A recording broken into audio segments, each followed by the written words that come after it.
I do apologise for being a little bit, how to put it?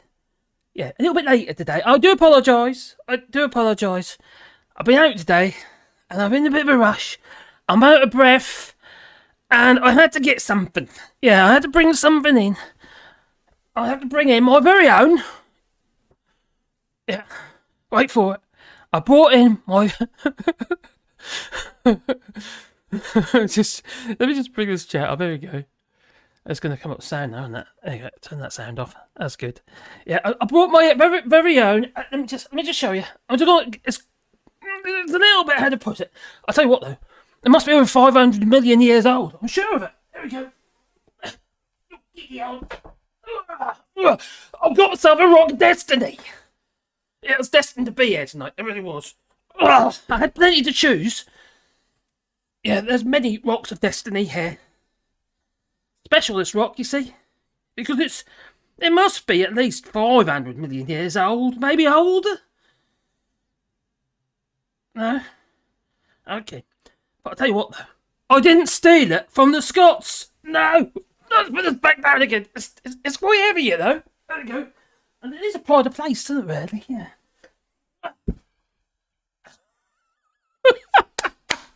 Anyway. Oh, well, I got a super chat. Oh, yeah, nice. I got one already. Excellent. Oh, thank you very much, my friend. I see a super chat. You bring up there, like so. I need to get my chat out. Well, what a whole load of flipping how to put it. Bollocks. As I said it. This flipping coronation lark. God, I'm out of breath. That thing's flipping heavy, you know. It weighs something, that does. Let's pop that chat out. So I'm ready. So ready with my chat. We are streaming. Oh, we are streaming. I've just been talking to myself. Won't be the first time, you know. Yeah, I've been out today. My little granddaughter's birthday. Yeah. I'd go and play on swings and stuff. And this big train thing, I had to go inside and not drive it and that. You know what kids are like. Any excuse. Right. God, I'm so out of breath. Right. Should I how shape I am. There you go. Capitalism is fundamentally flawed. I don't think... You know how I feel on that, number 3? It's not... I don't think capitalism is necessarily the problem. Just like, communism isn't necessarily the problem. It's greed. It's always greed. I think we're inherently greedy. I think most... greedy or jealous of other people. Just what it's like, isn't it? So, yeah, capitalism is fundamentally flawed as the measured costs of production exclude... yes. Now I see where you're going now. Pollution. For example, accountants are not required to assess the social and environmental costs of our actions. Thus, plastic and other stuff now. All the microplastics in our oceans and all the crap that's been pumped into the seas, literally. Our streets are coffee, because even in their own constituency, it's full of poop. Yeah, the River Deben and all that. I mentioned it yesterday, didn't I, on the stream? So yeah, it was I 100% agree. Number 3 with that. I get you. I thought you could somewhere else for that, but yeah, I get you. I started another channel actually a while back. I haven't really done much with it, but I've been uploading more videos for that channel. It's called Earth Trifle, and it's I like the concept of actually having environmental type of stuff, but I want it to be practical in the sense that so people don't feel that they're being talked down at. Do you know what I mean? Some people, we've got to bring people on board with it. They've got to want to do it. And for some people, it's going to take, what am I going to get from this? How do I benefit from this? For solar, for instance, if you install solar on your house, well, then you can argue that, well, my bills will get cheaper. Yeah. That is the, what's the phrase? Oh, there's a phrase. I'll come to me in a minute. It'll come to me. But, yeah, cheers to that, my friend. But yeah, I do agree with that. Sorry, I misunderstood you at first. But it is, yeah. Taking the piss of our sacred stone. Yes! It's a blood stone! It's like the pick of destiny. I'd rather have a pick of destiny, to be honest. Yeah. No? Okay. Anyone know Tenacious D? Huh? Sasquatch and all that? No? Okay. I do apologise for being a bit late. I was about 15 minutes late scheduled anyway. Then I still wasn't ready in time. Because I haven't been back that long. And I was so tired. I had to have a bit of a snooze. I had a bit of a siesta. Kids are tiring, you know. So what we got here? We got Greedy. Oh, Greedy is... And Kevin says... Oh, Kevin. Oh, cheers, my friend. Hey, nice one. I better put that volume up a little bit so I can hear them. There you go. Right, so Sunak watered down the Retain Laws Bill. There we go. What's going on with this? It's jumping up and down. So, you have accepted the truth. Oh my Gideon. Did they get feedback through the microphone? I think it probably did. I might turn it up a little bit high. Oh, cheers for that. Thank you very much. So Sunak watered down the Retain Laws Bill because he knows what's coming with financial services. Oh my Gideon. And needs to deal with the EU to mitigate the damage to the city. Oh my God. The next 3 years are going to get tough. Obviously, we've got, well, you know about the 2025 rules regarding euro clearing, what have you. It's going to go to one of the banks in the EU. It's not going to be in the city anymore. No. Oh dear. So that's going to rip huge amounts of funding. And now, obviously, with the memorandum of understanding, we lost bank passport because we obviously, that's gone because no, just put that cross in the wrong box that they did. What a bunch of... Oh, that they are. Oh, should I wear them ones? No, I'll wear these ones. I'll keep these ones. I can see with those ones. That's quite handy. So, we've got coming here. I've got a Wally.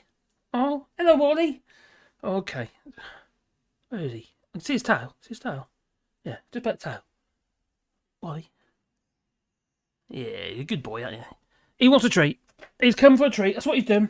Yeah, so, for the financial services and what have you, the next few years is going to be extremely tough. It has a bit of a patchwork, like a patch, just to tide them over, so to speak. But it's not going to be very good because financial services isn't just banking, is it? It's insurance services, services across the board. So unless they've actually already got operating offices, you can't just slap a badge on the side, of an office somewhere and say, oh, that's where it was a registered office. It's actually got to be operational. You've got people working there and stuff like that. So obviously some of the bigger banks and stuff, they've already got that.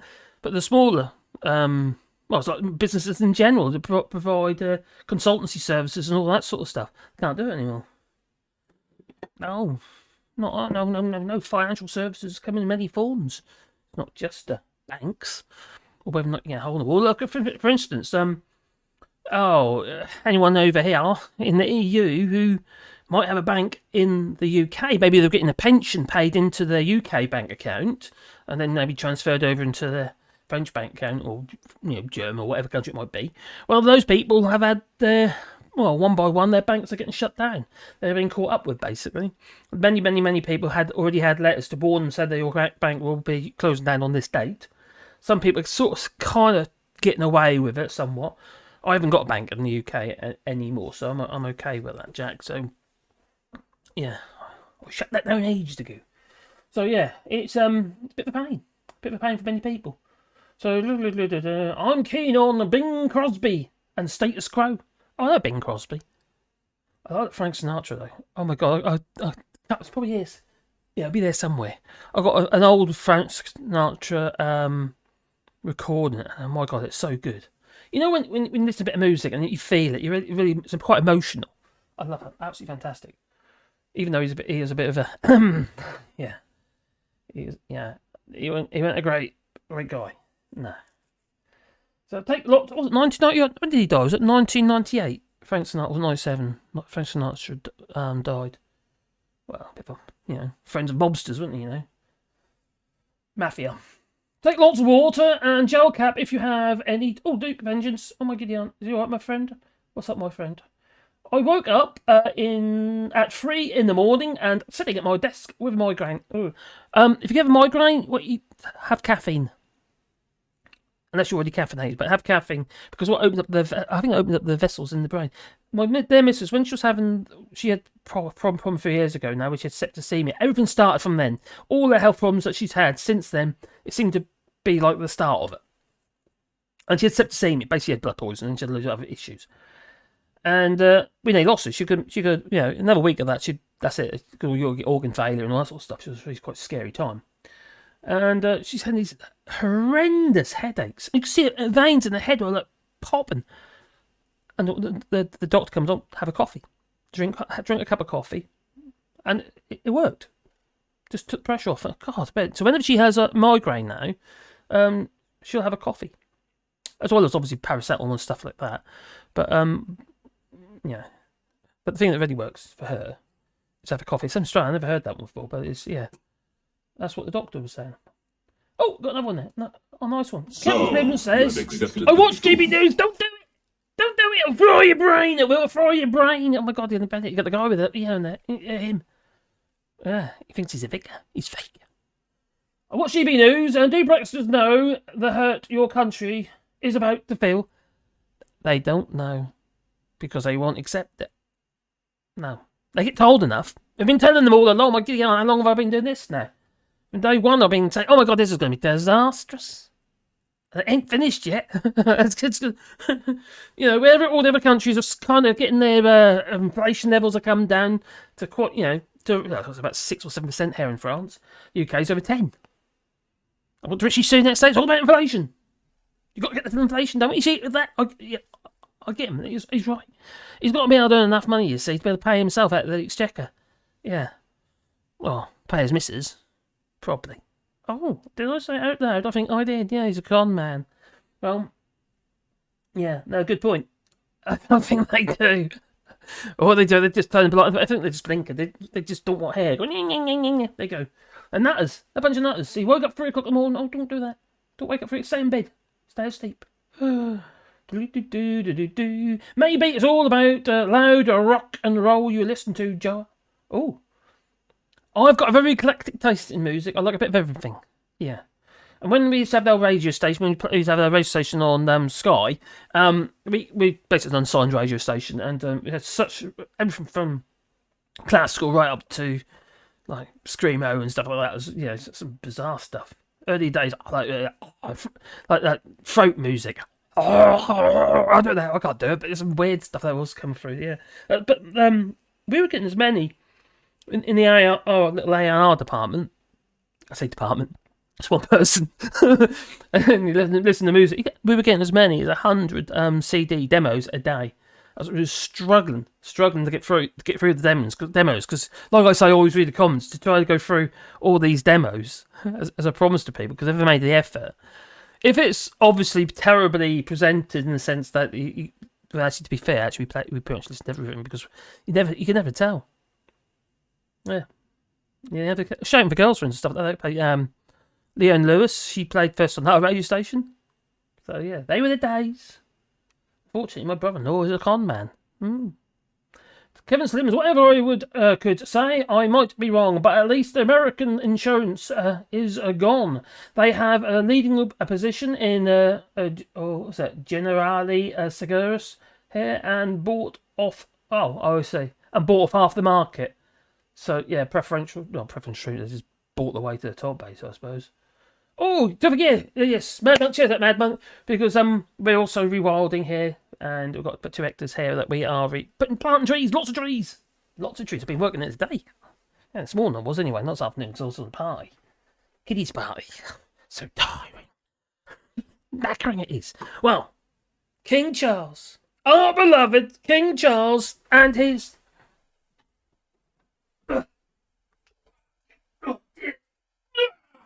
Rock of Destiny! Yeah. Was it the Pick of Destiny? You want to play guitar with that, do you? Anyway, this Rock of Destiny. 500 million years old.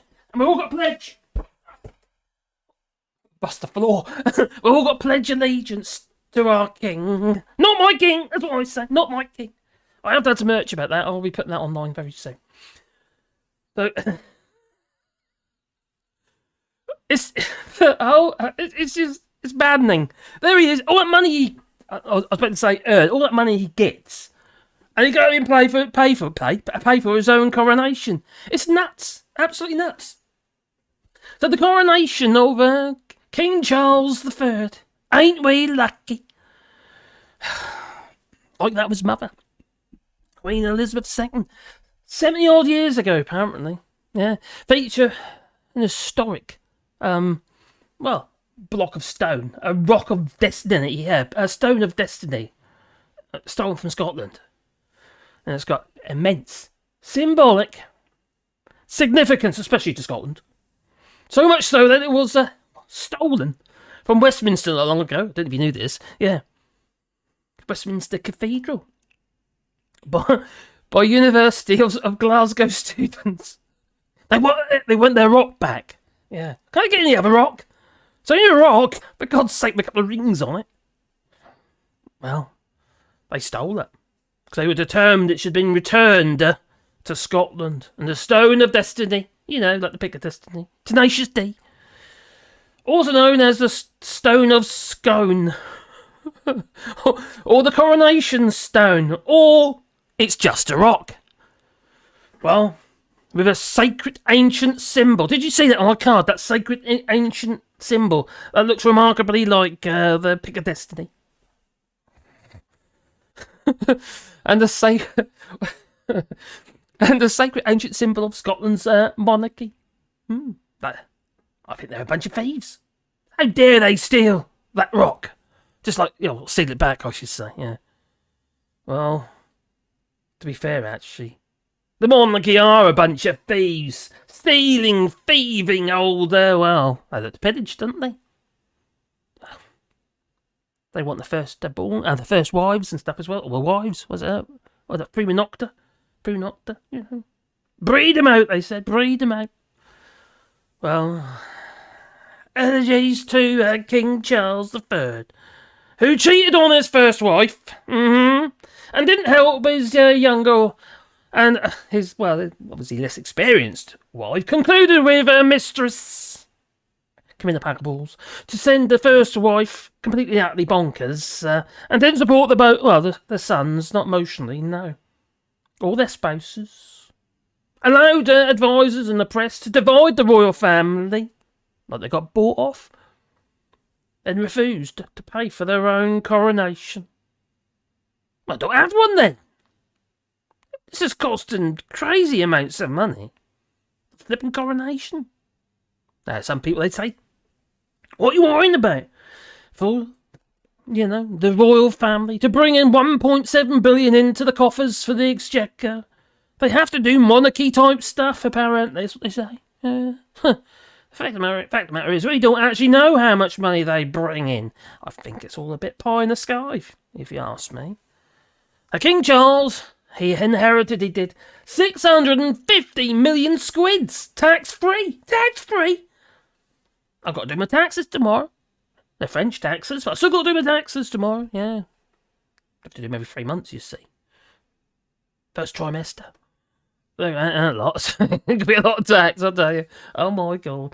Anyway, that's another story. But anyway, and he gets 350 odd million a year, tax free. He does, from the taxpayer. And he's got an estate that's worth around 22 billion. That's never taxed. But he still can't pay for his own flippin' damn coronation. And we're expected to pay for it. I scarpered. My taxes go into the French.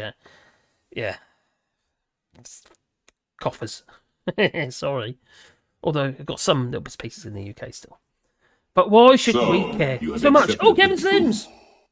Kevin Slims. What percentage of euro clearings is represented in GDP of the UK? I know it's about 2 trillion a day, I think it is, isn't that? Crazy amount of money a day that's cleared. Obviously they get a percentage of that.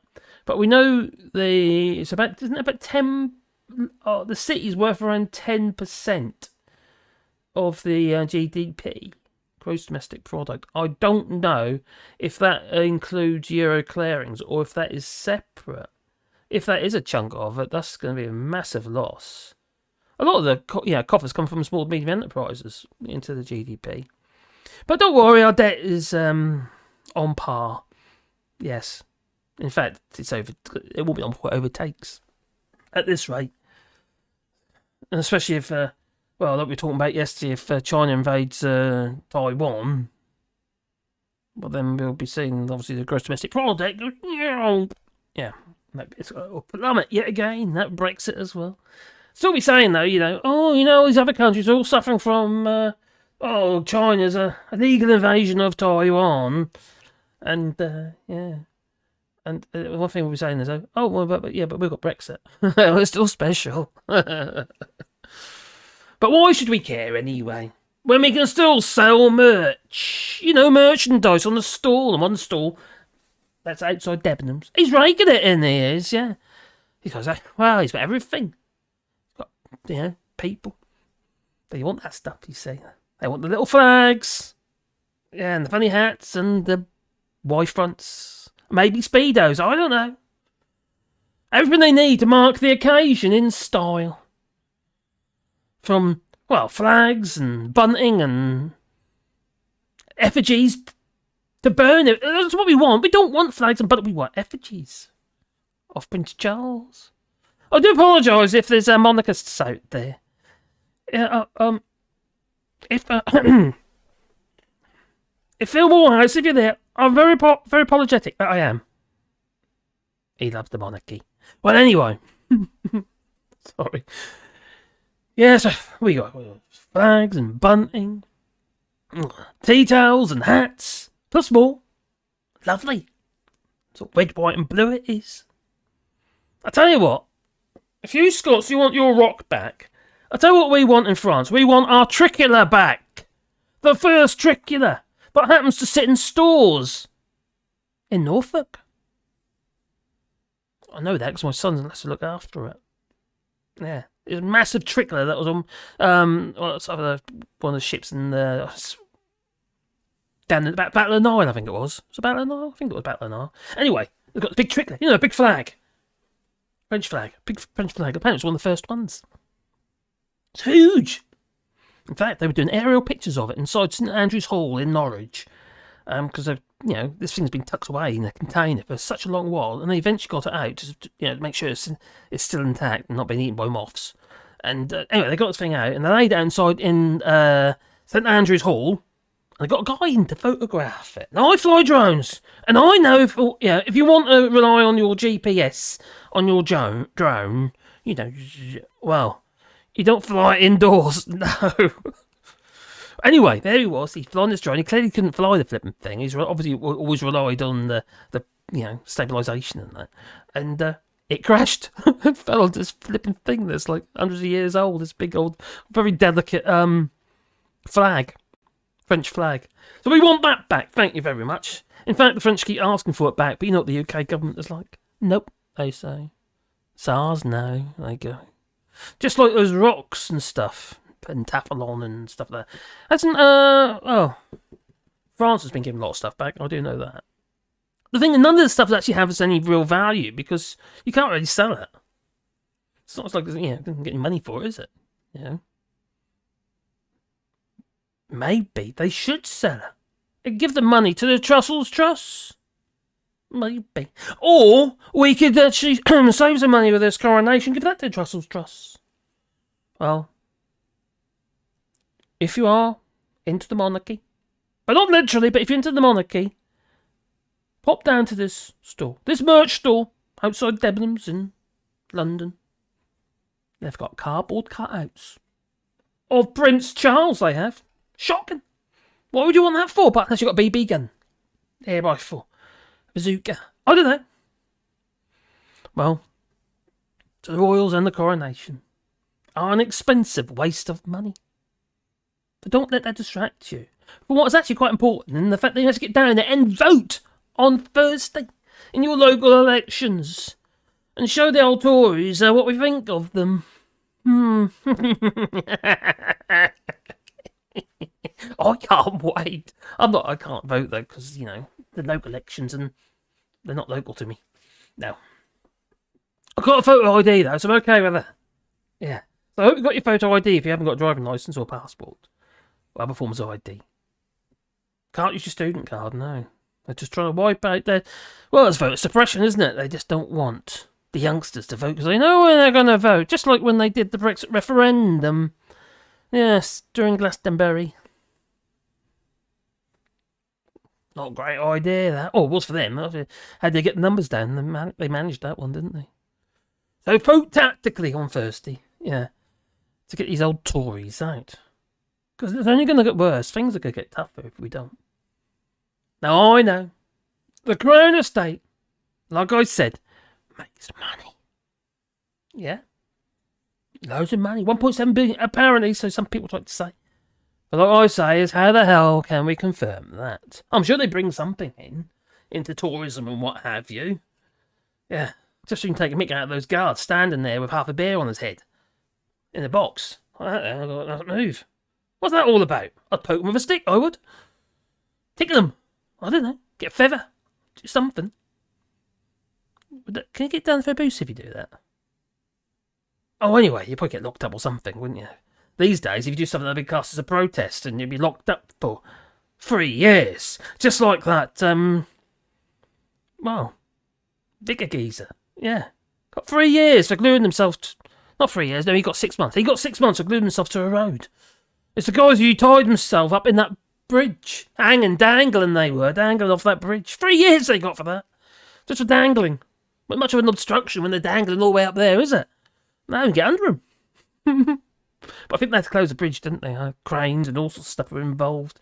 And one guy in LBC phoned in to Nick Ferrari and said, we just need high voltage electricity to pass through the crane. You know, like one of them, I don't know, barrier electric generators for the electric fences for the cows. Keep the cows and the horses in. Attach one of them to the cranes. Probably send it all skew-if. Probably all over the place, I don't know. Well, they are a total waste of money, if you ask me. But, in defence of the Crown, their estates, they can't sell them. No, they can't be sold by the monarchy. Nor any of the profits from actually, don't even go into the monarchy, go into the sovereign, no. They actually go into, was managed by independent organisations, and any profits from those estates then go into the exchequer. So I can't argue that one, I suppose. But I can argue the fact that the coronation is costing us an absolute fortune. And he is worth a huge amount of money. He owns a huge amount of flipping coastline for a start. Prince King Charles III. Sausage fingers. Yes, him. Well. But we must protect our king. Oh, someone will chop off those sausage fingers or a bit like his head. You're spending 150 million just on security alone. 150 million on security alone. He had, we're not allowed to spend, was it 5 million to make sure that Prince Harry doesn't get his. No wonder he buggered off abroad. But he probably felt a bit safer.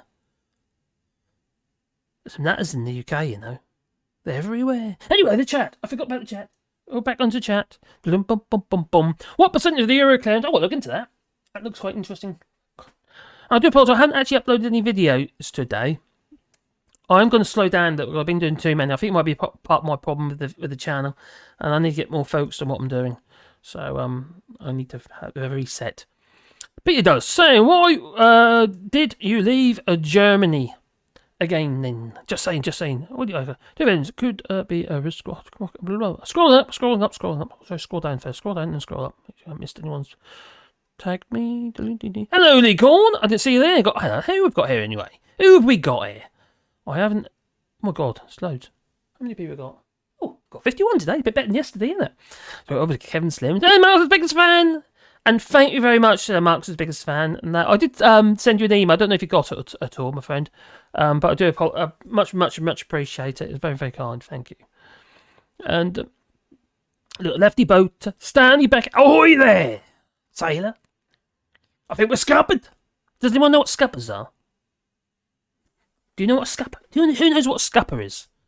When they say you've been scuppered. I know what scuppers are. It's sort of boating, actually. France does just fine without a monarchy.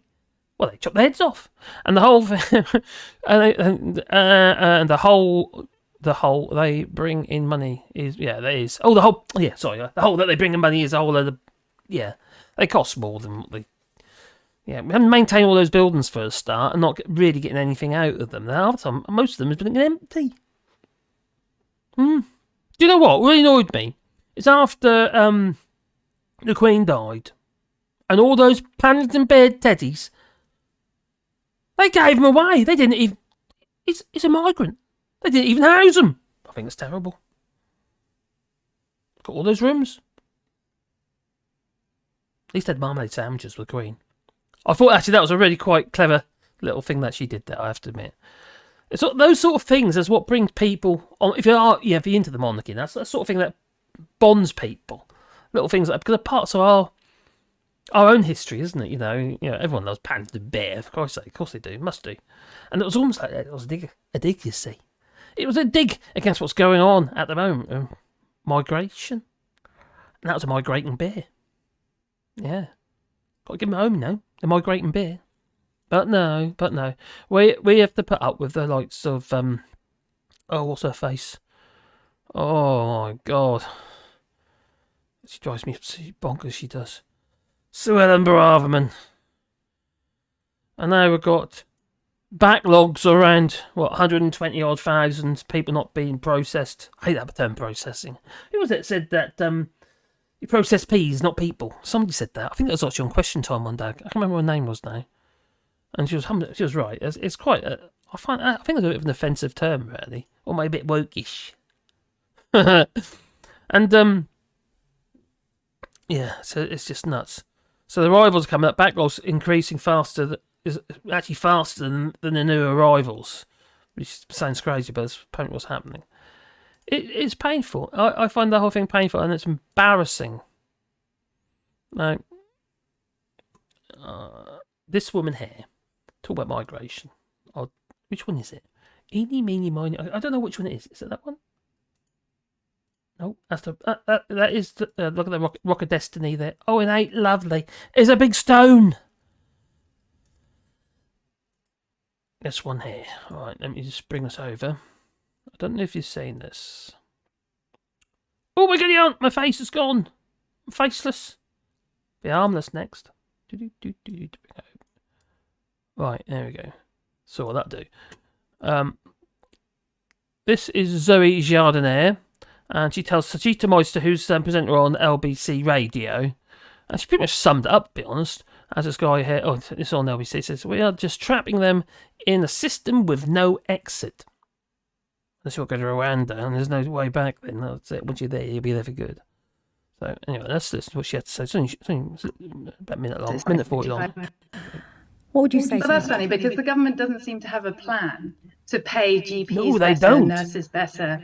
All of our public sector is out on strike because the government has no intention of giving them a decent pay rise in a cost of living crisis. But they will say because there's not enough money in the system. But it's that money bollocks. is not being used up by 45,000 people who crossed here in desperation on a boat. The reason why it costs so much to house those people is, again, because we are not examining their claims and letting them get on with their lives where they are bound to be refugees. We are just trapping them in a system.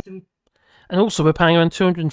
You're talking about these rooms, relatively cheap for these rooms, and we're paying about 4 times what they cost. With no exit, and now we're going to have to find more and more inappropriate places to house them in our communities. Not just in the communities, kind of offshore as well, in these floating container ships. That's what it looked like, anyway. They were service ships. They're like for temporary accommodation, but they say they're going to be there for 28 days. They're not. They're going to be in there a lot longer. Oh, has it arrived? Has it arrived? That's coming from Italy, wasn't it? Or was it Greece? I can't remember. And just dump people with no rights in limbo. And that obviously builds up local resentments, it builds up a cost, and it builds up a crisis. And that is a deliberate policy that this government has pursued. Previous governments had higher numbers of asylum seekers, and this crisis never happened because this government is deliberately letting people build up and making it into a crisis so that they can use it as a campaign tool. And that is absolutely despicable, because these are some of the most desperate people in the world. We could help them without it impacting us at all. Exactly as you say, what actually impacts us is a government that has no plan at all to address the longest waiting times in accident emergency in our history, a government that refuses to come to the table and negotiate seriously to pay doctors and nurses what they deserve. That is what impacts us. That's what we should be holding them to account for. And frankly, helping a few more thousand desperate people year on year is not something that would break the bank in the UK. It could just be managed humanely. But instead, we're pledging allegiance to Prince Charles III and his rocks. Yeah. It makes no blooming sense. We need people. We ain't got enough people. We're not making them anymore. And these people coming over, some of them obviously going to be unskilled, but some will be trained. They will be skilled. They come from places that have, what's going on to Sudan, for instance. There's one guy there. He's been interviewed on the BBC and what have you, and not interviewed, because he's been stuck. And he's talking about smart. I mean, he looked right dapper geezer. Yeah. These people ordinary lives and just, why not? Yeah, they want to work. They're not coming over like Nigel Farage would say. They're just here to sponge off the goodwill of the British people. That's an oxymoron. The goodwill of the British people. Yeah, we need people. What's going on in the NHS? They're not just striking because of the fact they want to be paid more, and so they should. They're striking because the whole thing's falling apart. Because we don't have enough people. We don't have enough doctors, don't have enough nurses. But the government doesn't actually want. They want constant problems because they can use it. Oh, we're the ones to sort this out, We caused it, but we're the ones to sort it out. It doesn't make any sense whatsoever. They just go on about, when the Labour left, they left us a note, and it said, there's no money left. That's what they'll say, or something like that, and just try and twist people's minds. But a lot of these minds don't need a lot of twisting, because they're already twisted, and quite frankly, they're just... Yeah, I can't say it on there, but anyway. The whole thing is absolutely bonkers. It is, and I hate to say it, it's going to get worse. So... But my other channel that I'm doing, I'm talking about negativity now again. Oh my giddy, I've got to stop talking about negativity. Oh, the end is nigh. People positive and talk about fluffy bunnies. And my Wally, he's fast asleep. Oh, he's snoring. Oh, anyway. Yeah. I made a promise to myself on the other channel. I have to be so careful. Sometimes I'll say things that aren't really have to put anything to do with what the channel's about, and so I won't do that now. It's all about positivity.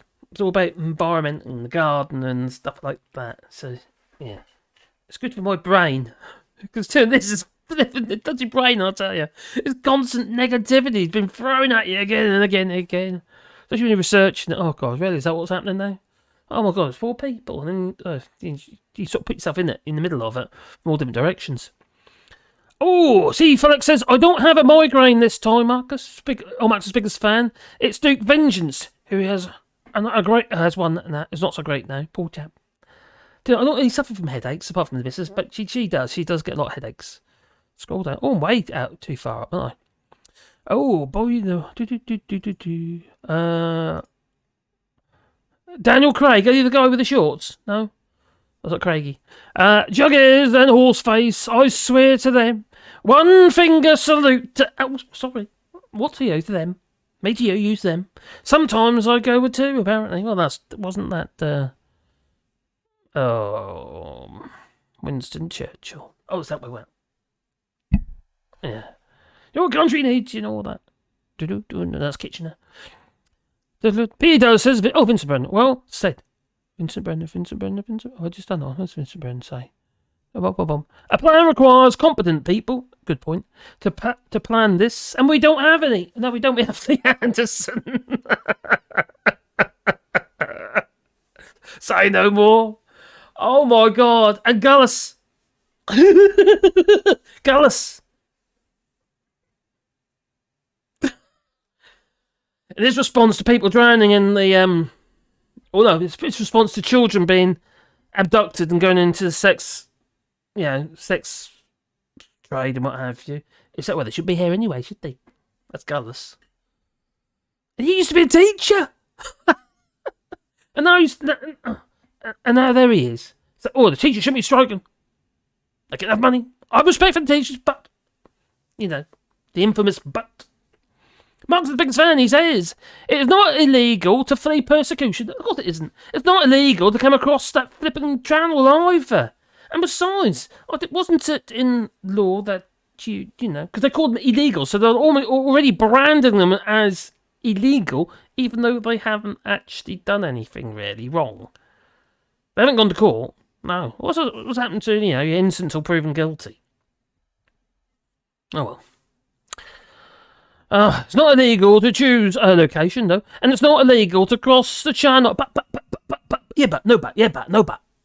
What about the fact that it's supposed to, reside in the first country you come to? Yeah, it's in the Dublin Accord. Oh no, we scrapped that, didn't we? That's gone. No longer are we in the Dublin Accord because of Brexit. I don't know if you noticed, there's small migration since Brexit.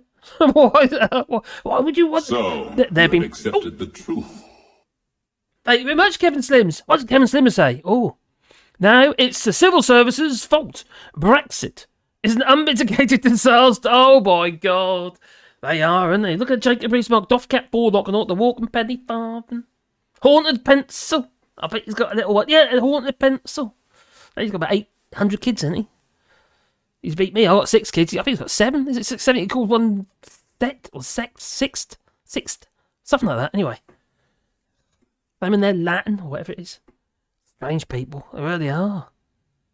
What I don't understand is, because his missus was already loaded, so I don't. Why'd she go for him? What is it about him? He's awful. God, I bet she. Yeah.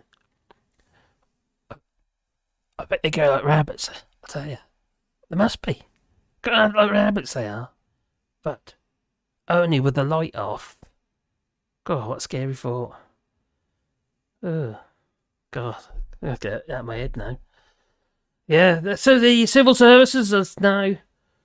Well, it's all their fault. That Brexit was not done properly.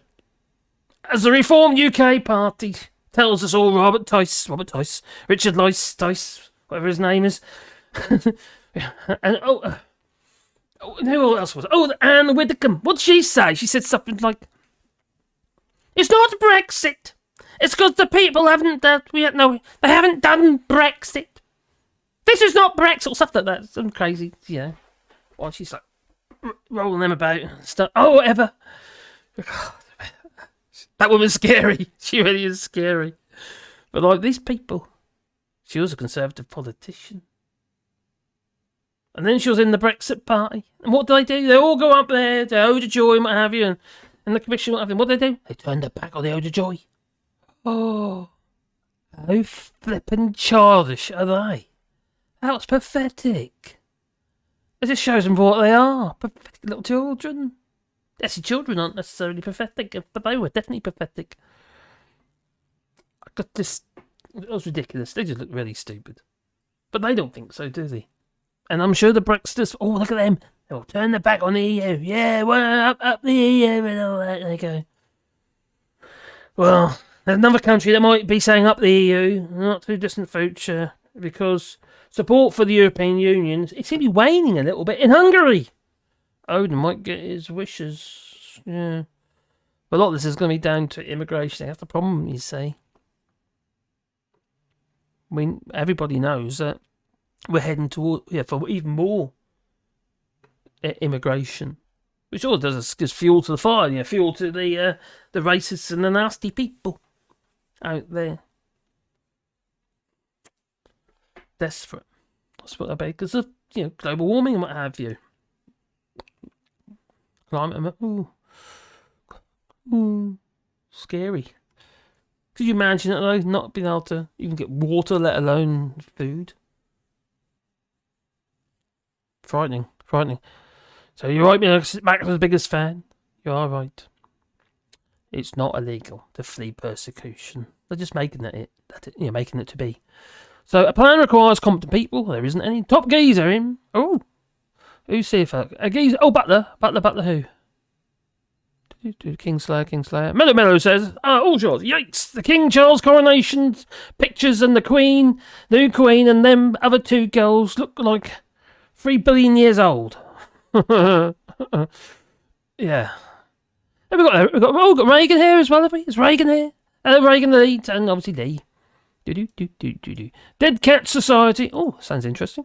And where's the money to pay for all this? Well, obviously, yeah, when the rich have already got the money, yet the people, the minions, the plebs, serfs, ordinary folk are already struggling because they can't afford to put electric in the meter. They're going to have to pay for that as well. Oh, no, but they can say, it's only 150 million for security. It's only been millions for that, but don't worry, we've got a 500 million year old rock. A stone. Yeah, don't forget your stone dead stone. Yeah. You got your, this is probably, like I say, about 500 million years old as well. You got to have your Stone of Destiny. It's flipping heavy, I tell you. God, Bennett, here's a rock after all. Stone's heavy. Yes, I went in the garden just before I went. I know I need a rock. We've got plenty of rocks here in France. In fact, I've got a massive great pile of them. Rocks. In the UK, there's probably worth something like, I don't know, like £1,000 a ton or something stupid. I've probably got like 10 tunnels on. But here, not worth anything. They're just rocks. Just like the Rock of Destiny. Or was it the Pig of Destiny? I can't remember. So, there we go again.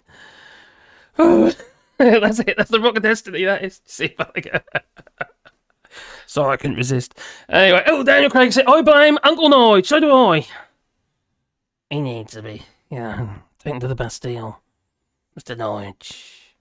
All set him adrift in one of them little boats. He does love the boats. Got a thing about the boats, he has. The Stone of Scone is half of a stone. Is half of the Stone of Tara. What's the stone? I didn't know what the stone. What's the Stone of Tara? Oh no, there you got me now. What is the Stone of Tara? It's half of the Stone of Tara. What on earth is that? Lost me. How little do I know? I'm learning all the time. Okay. Ah, this is the standing stone, and it's called the Stone of Destiny. Oh, or the Stone of Scone, and it sits atop the hill of Tara, where the High Kings of Ireland were crowned. The legend has it that the stone roared 3 times for authentic candidates for the coronation. Well, I ain't heard. Have you heard the stone? Have you heard the stone roar? Have you over there? No. Oh, I think he's a fake then. He's an illegitimate one, that one. King Charles. Jugs. Let's just call him Winged. Yeah, just call him Winged, you know. Sorry. Oh, should take a mick out of people, should we? No, I can't help it sometimes, it's just how it is.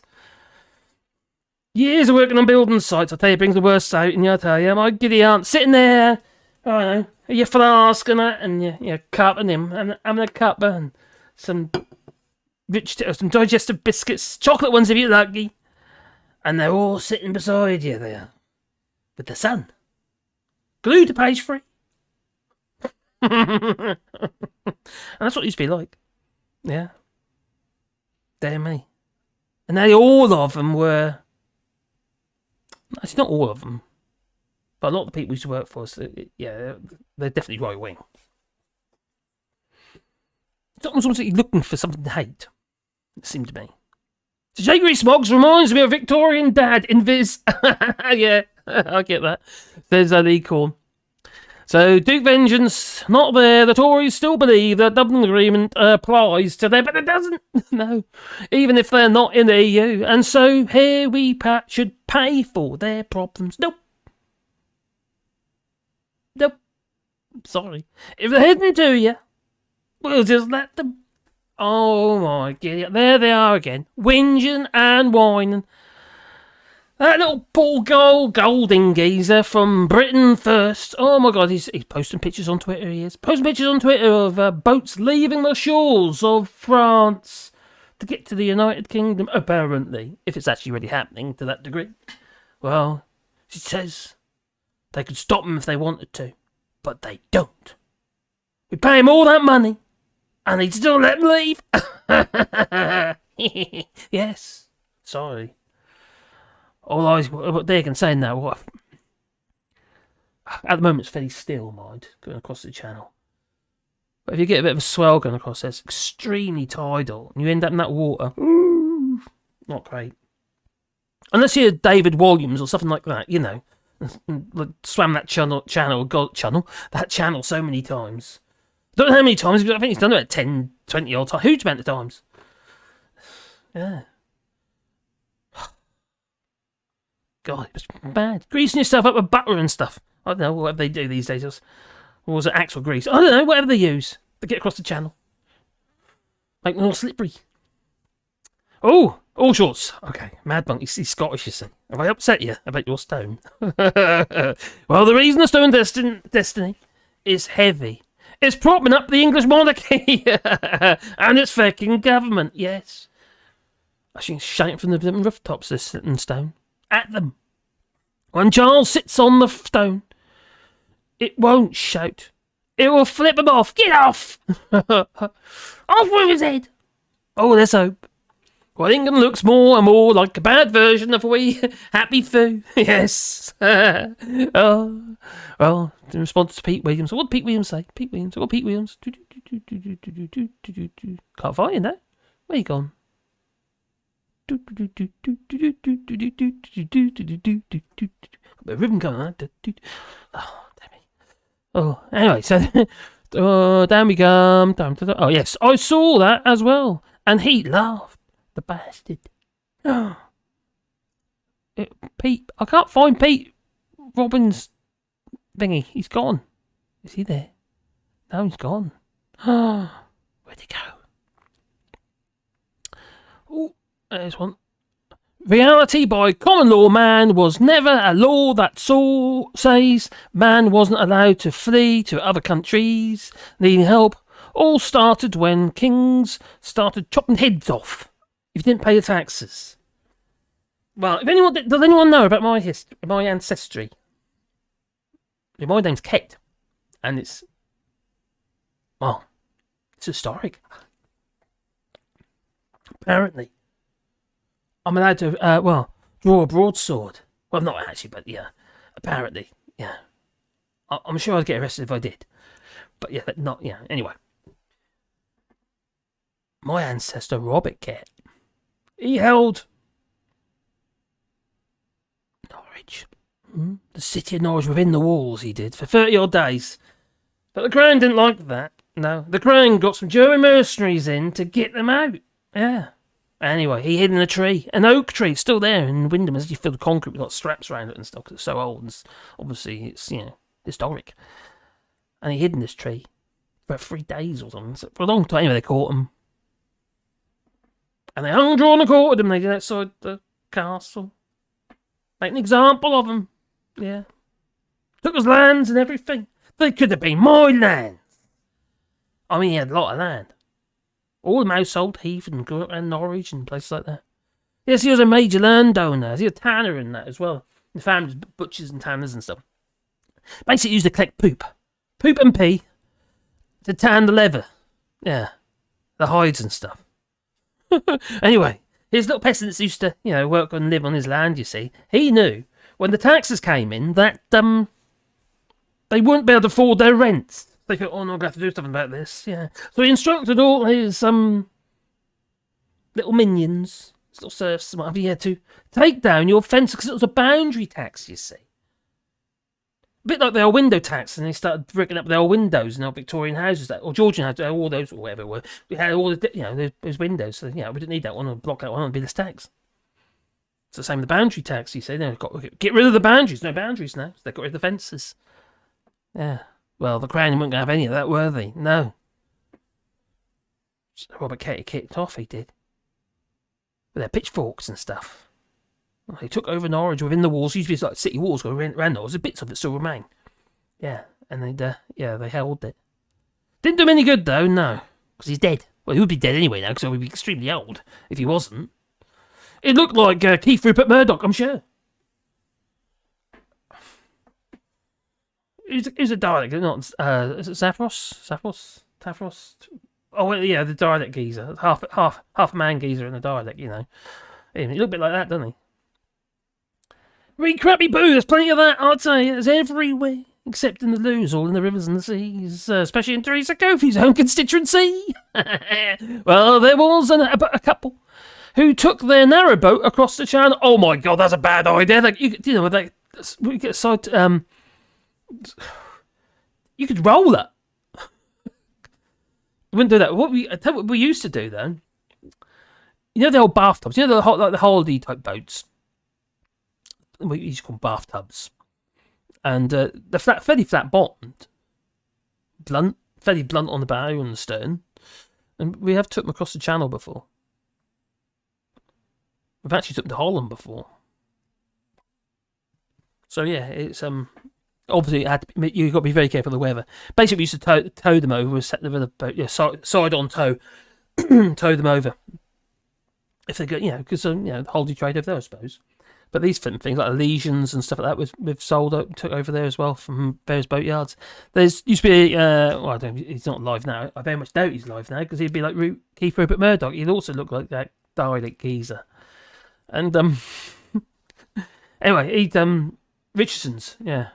Oh God, he's a character. He was worth an absolute fortune. I mean, multi-millionaire, and there he'd be digging holes, putting fence posts in on a boatyard or something. He was a character, to be fair, but he's a bit of an asset stripper, to be honest. And he destroyed Hart's Cruisers and Forb and various other boatyards. Just literally wrecked them. Didn't invest in them, basically, and they just started falling to pieces.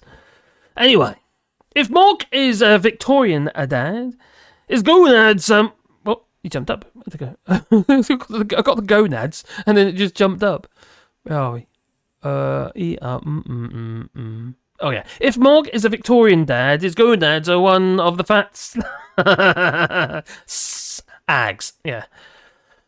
Oh, hello, Daddy Blase. I hope you're well, my friend. Good evening, Amar. Like they stole Stonehenge from Wales. Oh, terrible. Has anyone been around the Stonehenge? No. I thought it was a good idea to take our caravan. Now, having a large family, we had a large caravan towed with a Nissan Patrol 3-litre diesel Nissan Patrol long wheelbase, and this caravan was like a gypsy caravan. You know what I mean? It was like travellers type caravan. It was really long, and train weight was I was over on the train weight, but also over in length as legal towing length as well. Anyway, I took this thing into the car before we was doing the old historic tour sort of thing, and we went to Stonehenge with this flipping caravan. I have to admit, I did really well reverse slipping because the spaces were tiny, and we were basically parking on a field there. So you park on this field, and they didn't allocate much room. And the thing is, you got to manoeuvre this caravan, very very long caravan, a very long vehicle, into this space. But I drive better backwards than I do forwards. I'll be honest about it, especially with a trailer on. I should have been a lorry driver. That's what I should have been. Maybe not. Cabotage. I'd sabotage the cabotage. Oh, well. Well, it shouldn't be hard for people to get here when the UK and France spent billions burrowing a tunnel between them. They did. They met and shook hands. What an amazing feat of engineering that was. The alignment of those tunnels, how they came to... Amazing. Absolutely amazing. Did you know a woodpecker actually has no pecker? What? What I do know is that I've got woodpeckers on my land eggs. We're doing a rewilding here. And my birds, I'm gone crazy. Yeah. I had a little bird. I uploaded a little video clip, a little short. Literally, I was standing there and the bird landed on my hand. A little great tit. Yeah. I'm the bird whisperer. That's what I am. Yeah. Sean Nibble, the Irish myth has the stone going from Ireland to Scotland, and Scottish myth was that the stone's going from Scotland to Ireland. Oh, God. It's my stone. It's my stone. My stone of scone. Yes, what chance of one of the bishops swapping the stone for a whoopee cushion? Oh, God. You'd have to have a microphone there, wouldn't you? Just the opportune moment. It'd be absolutely fantastic. Yeah. So... Raising a glass. Yes. Oh, Florskins, good evening to see you in this. Florskins, good evening to see you too. Oh, he's got his Glenmorangie. He's got a good scotch. I'm not drinking very much these days at all. I've really cut back. I'm having one bottle of wine on the weekends and maybe one beer, and that's it. Apart from that, I'm not drinking at all. I've got to be careful. But enjoy. Good evening, Lefty Boater. Oh my God, you got a list going. There's a list. So, okay, good evening. Me to you, you to me. And I thoroughly enjoyed it, getting to meet the fantastic Emma Fawn. It made my day. Great to hear her perspective too.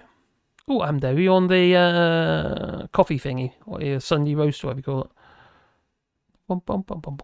Anyway, I better carry on. Oh, someone said, remember when we came to visit you all and that bird landed on the floor at your feet? Oh, yes, it did. I remember that. God, I forgot about that. I am the bird whisperer. Yeah. Yes, Lee Corn come visit us, and Brancy did. Yeah. It's going to have to come over when you come over again next time. We'll have to have a munch. I'll make some food. Maybe we'll get a pizza out, get the old bread oven going. I can make pizzas. That'd be pretty cool. Straight out of the bread oven. Brilliant. Yeah, and there was, anyway, he come to leave, and bird just landed at my feet. Hello. He didn't say that. Obviously, it was a bird. They don't speak. Generally, they go tweet or something like that. Laugh about it. King Charles is trying to take the king off a sword stuck in a stone that he better not try it. He's going to have a heart attack. In fact, he can't grip it. His fingers are flipping sausages. Oh, hello, Gingers. Nice to see you here. I visited the ring of Brodgar in 2005. Oh, is it like me precious? Is it like me precious? No? Okay. Well, Sylvie Hill and West and East Kennett all nearby. Perhaps a bird say like this. Oh, thanks for that. Number 3. He's saying I stink. Yeah, maybe. Sometimes I do, especially when I'm doing the old compost heap. I'm a little bit pongy then. Turn that thing over. It's getting a bit big, it is. Try to get it on the garden, though, you see. Allshorts, the bird fire. Ooh. Oh, no. Very unlikely these days, I'll tell you. Oh my God, I've got the energy for it anyway. One's enough. Not a patch on Bernie Sanders. Bernie Sanders is a legend.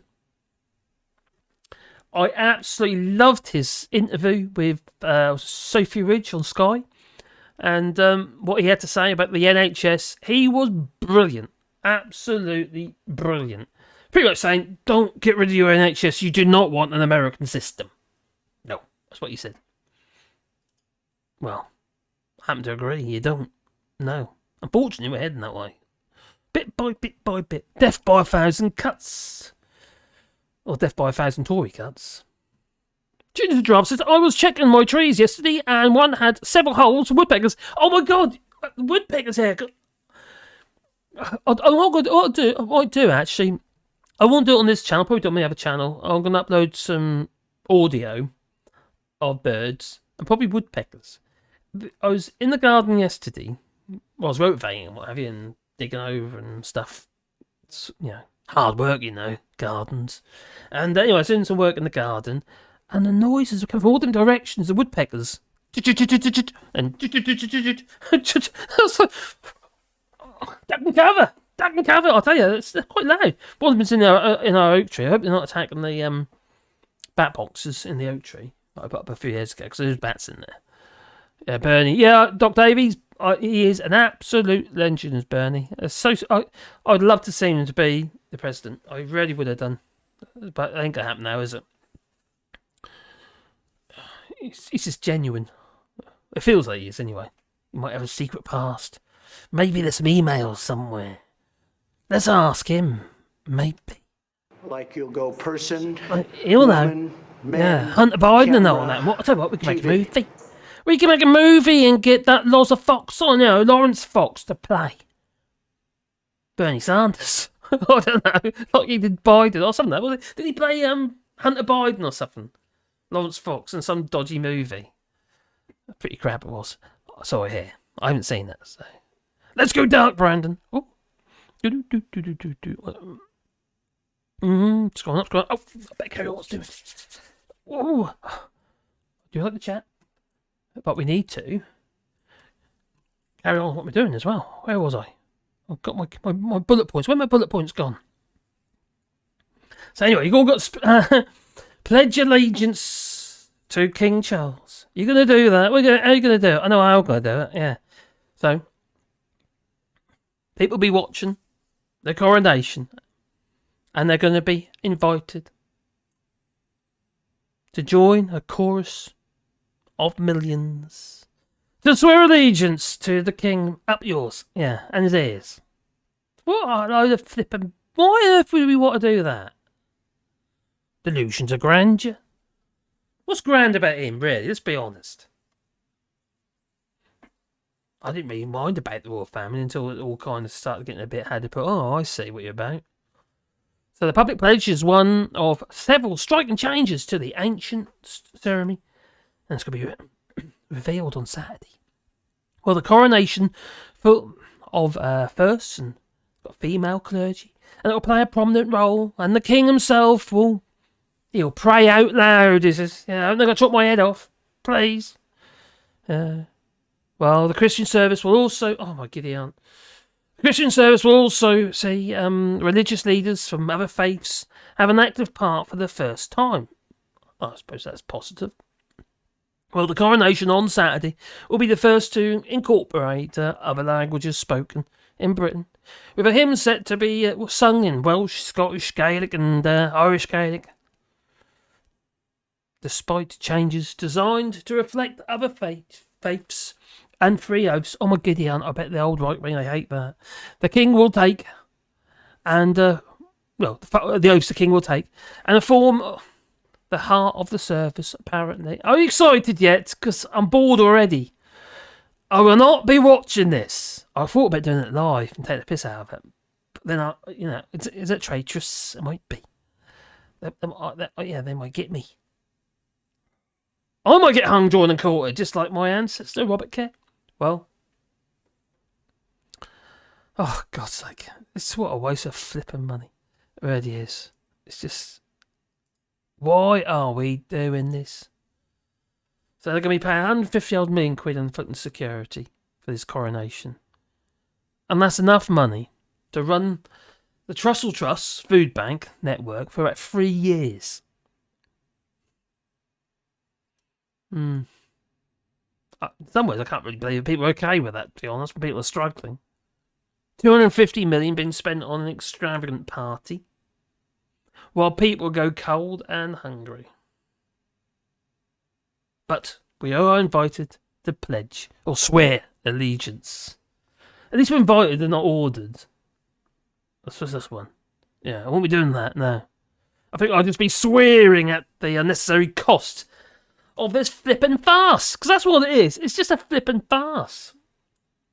It's nuts. But at least we've got a stone. Yeah, there is this stone. This one here. Let's check out this stone. It's lovely, it is. It's lovely. You got me. Yeah. Like I said, I have got my own down here. Yeah. Here's mine. This is my one. Yeah. You know what? I did not steal that from Scotland, or was it Wales? No, that was a Stonehenge. So, oh, ain't it lovely? Look at it. It's lovely. Oh, everyone should have a stone. Yeah, let's bring it down there. Bring that up there. Boom, boom, boom, boom, boom. I just found the whole charade is just ridiculous, isn't it? So the Stone of Destiny, it's on its display stand, and it's a great hall in Edinburgh Castle. Now the coronation of King Charles III will be like that of his mother, Queen Elizabeth, the second 70 odd years ago. I think that's absolutely ridiculous. I really do. Stupid. Well, it is believed though. The legends have it that the Stone of Jacob was brought to Ireland via Egypt and Spain. It's travelled, the well-travelled stone. I call it the Ice Age. Yeah, either by a prophet Jeremiah or the Pharaoh's daughter. It was then reputedly taken to Scotland by Fergus. Oh, really? She's that old? It's Fergie isn't that old. She's a little bit old, isn't she? Well, I'm the legendary first King of Scots in around 500 AD. That's after Christ, you see. I wonder if he was a real person. Oh, I wonder if he was white. Well, Do you think he was a Christian? It's believed that the stone spent its first few hundred years in Scotland and Argyll and the Isle of Iona, and a symbolic centre of Scottish Christianity and the burial place of 48 Scottish kings, 8 Norwegian kings, and 4 Irish kings in 841 AD. That's after Christ again. And it was brought to the now ruined Scone Abbey in happens to be in Scone, near Perth.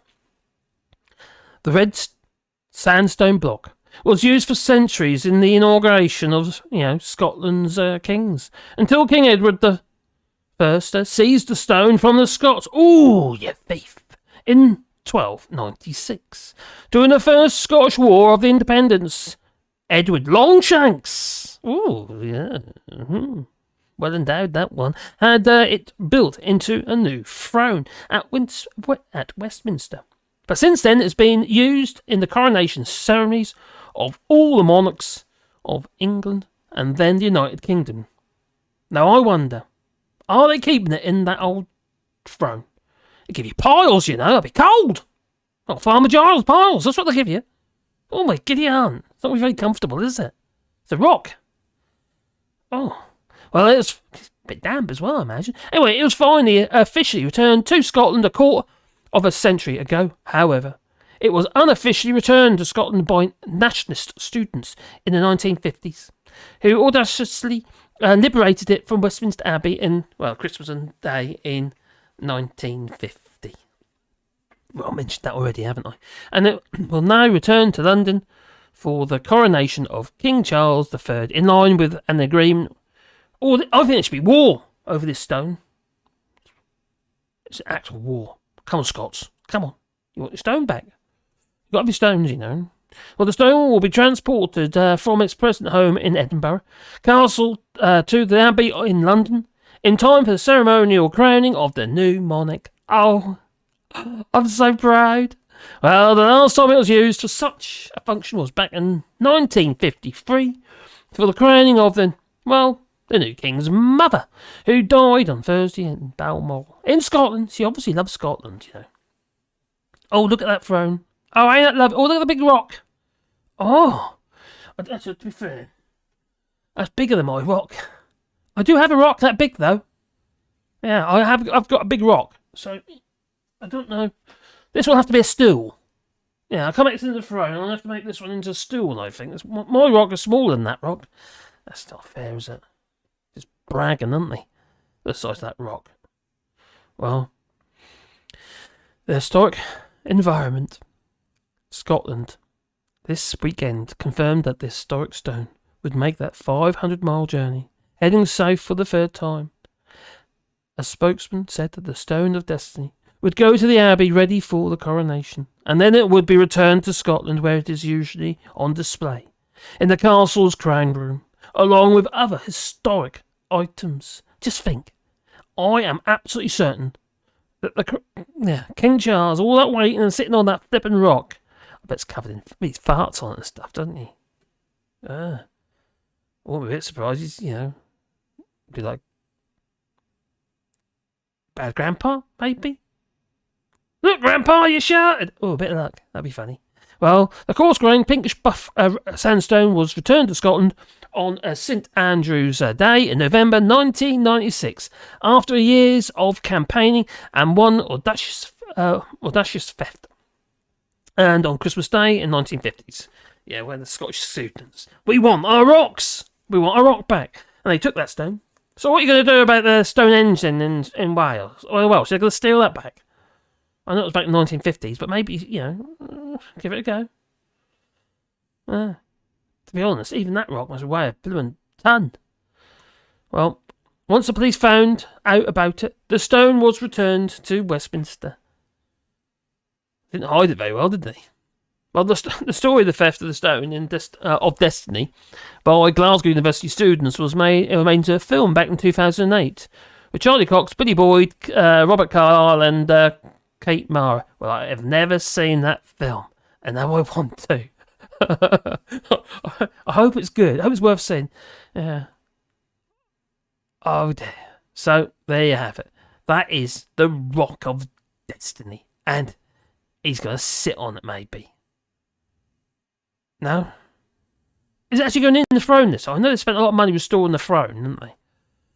That's just absolutely crazy. The whole thing's crazy. They spent about 5 million quid or something, some crazy amount of money to restore the flipping door of one of the. I don't know. Was it?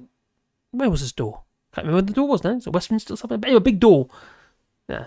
I would have done it for $1 million. Okay. I could have done that. Well. Oh my goodness! I just find the whole thing absolutely painful. It's just. Do you remind me? It reminds me a bit of the film Gladiator. What was it? We're talking about the the gladiators, what have you, the Colosseum. You'll bring them blood, and they'll love him for it. Oh, I need a drink. Come on. Try to be tickled.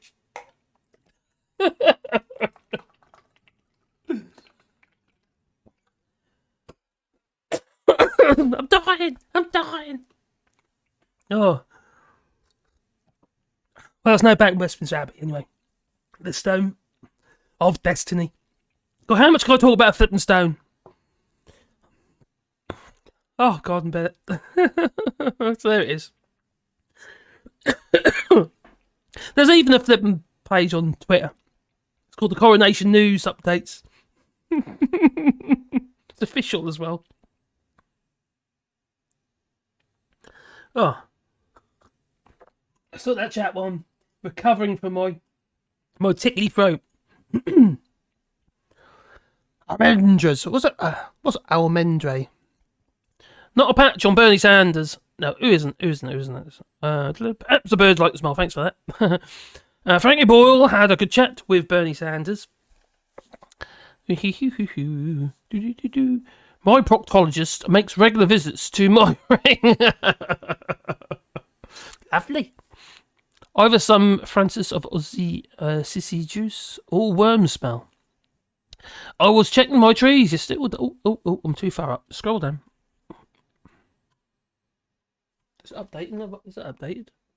Boom. Let's have a look at that one. I'm looking at my other chat over here.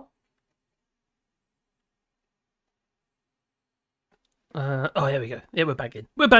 Hello, who's Zebediah Thomas? I see you just popped in there. You cheeky fella. Yeah. I hope everyone's excited. So Scotland should only pay the UK debt that was spent on Scotland when Scotland leaves. Nah, Scotland paid nothing. Just, you got to do it properly, you see, just like Brexit, apparently. Because according to Reform UK, the Reform Party, and Anne Widdecombe, you got to do it properly. Something like that. Oh, that was a really bad impression, wasn't it? No, I can't do it. Scotland should only pay the UK debt that was spent on Scotland. Well, a lot of that money was probably spent from the EU, to be honest. Marx's biggest fan says, not only national treasures, Simon says 55, but 50% of all UK international assets as a union is only between two countries, and it's an equal partnership. What have you been drinking, Marx's biggest fan? What, equal partnership? Is that why? Yeah, like the gender bill and what have you. That was scuppered, wasn't it? That doesn't sound very equal to me. Daniel Craigie goes, Charlie Boy's gonna bend horse face over the stone and get what? Oh, get a bit saucy there. Oh God, I hope not. God, scary. It probably could. Scroll up. Simon Says there. Simon Says 55. Could Scotland claim a part of national treasures when leaving? Tell you what they will claim. North Sea gas and all the offshore wind. Maybe. And onshore wind. Just all the wind. They've got all the wind, you see. Does anybody here remember the constitutional peasants? I'm not that old. Constitutional peasants. My name is Ricketts. I'll have a look. Says, $2. See, Felix. I just watched the Andrew, the Neil, and the Black Oil on ATV about independence before the stream. Okay. Might actually have a look at that. Sounds interesting. The Union has never had support in Scotland, and the Scottish people are sovereign and always will be, always have been. Sorry, and will never and they were never consulted, and there were riots the day after it was signed. Do you know what? All the Scottish people here, regarding the Union, what have you, as a British person, an English sort of, even my English is terrible. Anyway, I'm English, and I've said before, and I don't want Scotland to leave, but I feel they have to. I just wish it wasn't necessary. Because at the moment, I think it is, because you've been treated like shit. Quite frankly. I just watched. Oh, I've done that one.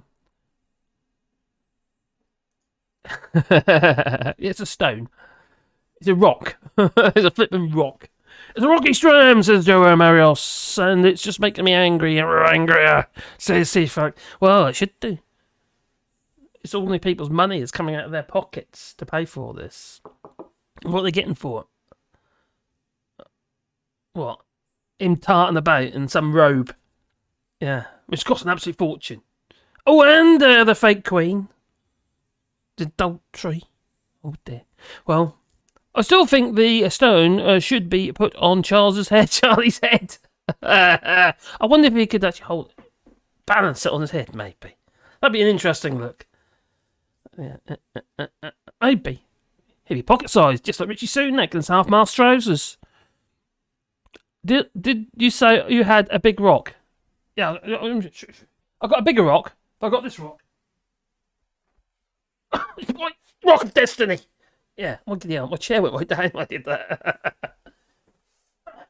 Oh, God. I'll go for the floor in a minute. I've got my son here at the moment. I think he's having a bit of a snooze, you see, upstairs. I think I might have woke him up. Well, there we go.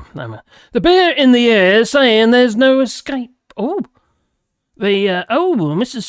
Saucy. Well, here's a link to the Andrew, the Neil, and the back. Cheers for that. I'm going to open that in a new window. Bump. Done. I'll put that over there. That's good.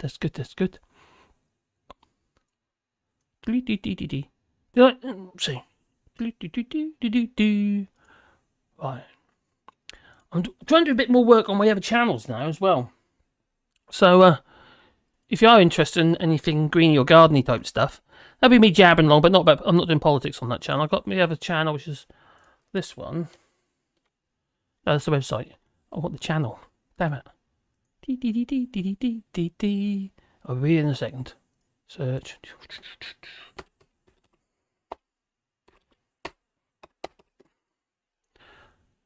Oh, there it is. Here it is. There's that one there. I'll put it in the chat. Really appreciate a sub on there, because I'm even if you don't watch the videos, I just need to. I need to get the subs up so I can monetize it. The idea being is that I can then, any monies I get from that channel, I can then use to fund this channel, because this channel is not doing very well, as you probably noticed. So I'm struggling with that, to be honest. Anyway, Madman, it's not a rock. It's a fucking stone. It's a rock. It's like a Flintstone stones. It's a rock. It's a blooming rock. I watched you till you're telling the car. Yeah, did you? Oh, thank you. It's just a random video. I'm just basically any video in the car. I'm just putting it on there, but I just try to keep it positive though. Just for a bit of fun, really. May your poll be rigid 33 degrees or higher. Oh, lovely. Well, Scotland could accept some of the national debt in a limited and very specific way. Yeah, I mean, there's some sort of like trade and cooperation agreement, maybe. Maybe there'll be even a memorandum of understanding. What about bank passporting? Will there be a bank passport thing? Oh, I did. I forgot that as well. I've got my woodworking channel as well. So I am going to be putting more effort into that. I know I started doing it and I got sidetracked again. My head gets all in a spin. You know what I need? I need a plan. I need a plan and I need to get organised. That's what I need. I need a structure to what I'm doing and stuff. Because what keeps happening is I keep having more and more videos on this channel. Because I get a couple of videos to do. All right, carry on. And another one. Or I get sort of go down that old, down that rabbit warren thing, and yeah. And other stuff then doesn't get done. But I need money coming in from somewhere to be able to fund me to do this, because I want to carry on doing this, you see, obviously. And obviously get the super chats and stuff, that was obviously brilliant. Marks of Stone! I doubt it! You got to do drugs to get stoned, didn't you? Or a whole load of alcohol, but no, I have never, ever done drugs. Not as far as I know. Did you do? Oh, she did. All right. You may poll be rigid 33 degrees or higher, or Scotland could accept some of the national debt in a very specific limited way. Lefty Boater says, Allshorts, I was thinking earlier that maybe I could donate a tree for every canal I complete. That'd be very cool. we could name them, couldn't we? Put a sign with every tree with the name of that canal. Or the name of the lock or whatever. I don't know. We could call it the Anderson campaign, because he was there. The Anderson was there, you could call it. I don't know. Now I know where the pounding. I mean at the pound. Oh, where the that comes. Heavy currency. Oh, very. I see what you're doing there. I know where the pound. I mean the pound comes from heavy currency. Pieces of 8, not real. Oh. Stone Age currency. Priorities, number 3 is priorities rated by urgency and importance. Making notes and a list is high. Yeah, I know. You might know something about me. I'm a bit erratic. No, really? Yeah, I am. So it's just I make notes, I make lists, but I don't stick to them. I get sidetracked so easy. I really do get sidetracked, and then sort of random things happen, like. Maybe I get a sale on Etsy. I've got to go and do that. So I go and do that, and then something else doesn't get done. And it has to be done, to make the sales good. So yeah, there's lots of things I should be doing. I need to be obviously promoting this channel. I need to be promoting the other channels. I also need to be promoting my websites. I need to be writing my blogs. I need to be making the stuff to do and that as well. And also come up with new concepts and that as well. So there's lots of things to be done. And obviously come live as well. Lots to do. Always busy. I do not stop. Believe you me, I do not stop. But I can't obviously be doing what I've been doing with this channel like I have been. Like, for instance, I've been live pretty much every day. That's not a problem. I don't mind that at all. It's fine. But when you do, ADD probably. Yeah, maybe. We can tell. Maybe. But I just need to get focused and push the channels in a more steady. No, I know. I've had alcohol. I even got a bottle of wine here today, which I hardly touched. Yeah. Well, that's from yesterday, actually. Frontal, and it's I haven't even had a glass yet. Half a glass. What's up, my Wally? Anyway, I'm waffling. Stop waffling, Marcus. I'm just gonna give him a treat. I know there's a flipping rock in your way. You can't get to because of the blooming rock. He sounds a rock and die, Daddy. Look at that rock on the floor. Yeah, fella. Yeah, my Wally. You're a good boy, aren't you? Hey, he's a lovely little fella. He is. So they're going to put me in the movies. They're going to put me in the movies. They're going to make a big star out of me. We'll make a film about a man that's sad and lonely, and got to do. Is that naturally? Oh, you're not lonely, are you, mate? Oh, you'll be sad and lonely. No. That's one of the problems with this channel. You always constantly talking about negativity, it seems like. I try and put I try to sort of twist it around a little bit, but sometimes it's quite disrespectful doing so, because people are suffering. And, I know, my Wally. You've been needy, and I know there's a big rock in your way. That's something you can stand on. No? He's staring at me. He's giving me the look. When I came back from that party with the kids, and I was so tired. Anyway, I trying to do a bit of research, get ready for this, and then I was laying on that sofa behind me there, and Wally comes up, he snuggled up, and I literally fell asleep. A little Wally in my arms, didn't I? A bit of a snooze, didn't we? He's snoring as well. Oh, So, yeah, back, no, back. There we go. Now, why wouldn't that move? That's weird. I'll come back there. Huh? Alright, let's bring it on up there. Okay, where was I? Where was I? Well, that stone. Lovely, isn't it? It's a lovely stone, I must say. It's the nicest of all stones. You can't be bad. It have a nice big stone. So, was it a rock? Well, there's going to be 7,000 odd service personnel. Okay, so there you go. Yeah, 7,000 service personnel. How much does this all cost? All right, came together. They say it's going to cost this much, but it's 300 million or something stupid. It's going to be double that time they're finished. And over 7,000 personnel came together for the first time to practice for the coronation processions. They look like Kim Jong-un. Is he there somewhere? They're going to be marching on one side and one.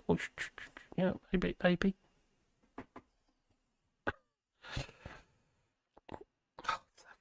It's ridiculous. Total waste of money. Do actually people like watching this sort of stuff? I know some people do, obviously, but it's not going to be the majority of people having to pay for it, is it? Surely not. So, Queen Camilla is going to be the first consort to reuse a crown. She's had a second-hand crown, oh dear, for a coronation since the 18th century. The last to recycle was Queen Caroline, the consort of King George II, who used the crown of Queen Maria, wife for King James II. Oh, God. A bit squeezed in the middle there. I wonder if the Queen consort, the Queen Camilla, if she's going to be having that old corset on there, all laced up at the back, make you look like a lollipop or something. I know, some strange. She looks like this woman there, Queen, Queen Maria. She looks a bit like one of them things you put on your toilet rolls. I'm talking about toilet rolls. Oh dear, there's a problem with toilet rolls again. Sorry. Yeah, not yet. Next year probably, because there's new laws coming in here in the EU regarding toilet rolls. And it could cause big problems for manufacturers of toilet rolls, and there could be a shortage. You need to get your Brexit bill through as soon as possible so you can scrap all those EU laws. Although those ones wouldn't have been rolled over, so you might be safe. So you might be getting all your toilet rolls that we can't use. As long as you're not, don't worry, they won't be used, toilet rolls. Don't worry about that. That I'm sure. So. Oh, dear me. I find all this painful. I really do find it all painful. It's just nuts. So they got their rock. And so the armed forces are they're ready. And there's 7,000 odd service personnel practicing their marching. God, they're boring as that, eh? And Queen Camilla, she's going to be having a second-hand crown. And her robe. Oh, look at that, lovely. Gold embroidery. Inspired by the natural world. Doesn't look much natural about that, does there, really? Flowers, including lilies of the valley and delphiniums, are depicted alongside bees and a beetle. Probably woodworm beetle, something like that, I don't know. God, why? Paying for that, Just to let you know that you're paying for that. Well, King Charles will wear the robe of state of his grandfather, and King George VI for the coronation. A robe of velvet. Oh, ain't that grand? Look at that. Look how long that thing is. What the hell's that? Is it so you can polish the floor as you walk? That's what it is. It's been restored by the Royal School of Needlework. I didn't even know there was such a thing. Is there a Royal School of Needlework? Obviously, there must be. Have they just made that? As in the Royal School of Needlework. Being restored. So what's the restoration going to do? Has it all gone, The moth's been at it? Well, there's 6 days to go. May the 6th, 2003. Oh dear. Ain't you lucky? So the Prince of Wales will make the homage of the blood at the coronation. And he will say, as in Prince William, I, Prince William, or I, William, Prince of Wales, Pledge my loyalty to you, Daddy, and faith and truth I will bear until you. Where is the spare? And as your liege man of life and limb. So help me God! Apparently. That's what this bald-headed numpty's going to be doing. Is it me, or is he attempting a comb-over? I think he is. Why would you do that? I've never understood that. I've never understood it. You know, if you're losing hair, you're losing hair, so blooming what? What are you trying to kind of hide? He's doing a really bad job of it as well. He doesn't look like his younger brother. Yeah, no, younger brother. His uncle. The youngest uncle. The one who wanted to be an actor. I can't remember his name now. Terrible I am.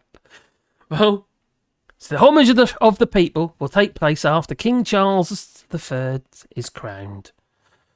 It's just all extravagance and extreme. It's just ridiculous. People can't flip and well feed themselves. It's just frustrating and annoying and stupid. It's stupid. You know what's a stupid? Brexit. Brexit is stupid. Yeah. Oh dear me. So instead, there will be a homage of the people, where everyone watching the service will be invited to join in the words that celebrate this historic and solemn practice. Oh. Yeah. Lovely. I wonder if he's doing homeopathy demonstrations or something. I don't know. Although, I have to admit, I've got a clip here somewhere. Did anyone see when Liz Truss, she used to be a Prime Minister, you know, she got beaten by a letter. She was only there about 40 odd days. Yeah. When she went to see the King. And she was like this, she was. Yeah. And he goes, oh, your hair again? I have to admit, that did make me tickle. He wasn't too impressed with Liz Truss. No. He seems to have more allegiance. Well, not allegiance. He has more allegiance as well. We've got to be allegiance to him, haven't we, apparently. So they tell us. Well, he seems to like Sunak a little bit better. Yeah. Although Sunak is a criminal, as far as I'm concerned. He's more of a criminal than the migrants coming over in those little boats. Fleeing tyranny. And there's going to be more, and there's going to be more, and there's going to be more. Trying to get to the UK. But why do they do that? Because they've been spun a line. How great it is, you see, in the United Kingdom. And the right wing keep telling everybody how great it is. And it gets online, it gets on TikTok and places like that. And these people, oh, we'll go there then. It's so great. Until they get here and they realise, oh no, I've got to go to Rwanda. No, apparently. So the first words that the King Charles III will say aloud in Westminster Abbey at his coronation are, in his name and after his example, I come not to be served, but to serve, he says. What the hell is he doing? It's not... Rubbish. There's going to be giant TV screens as well.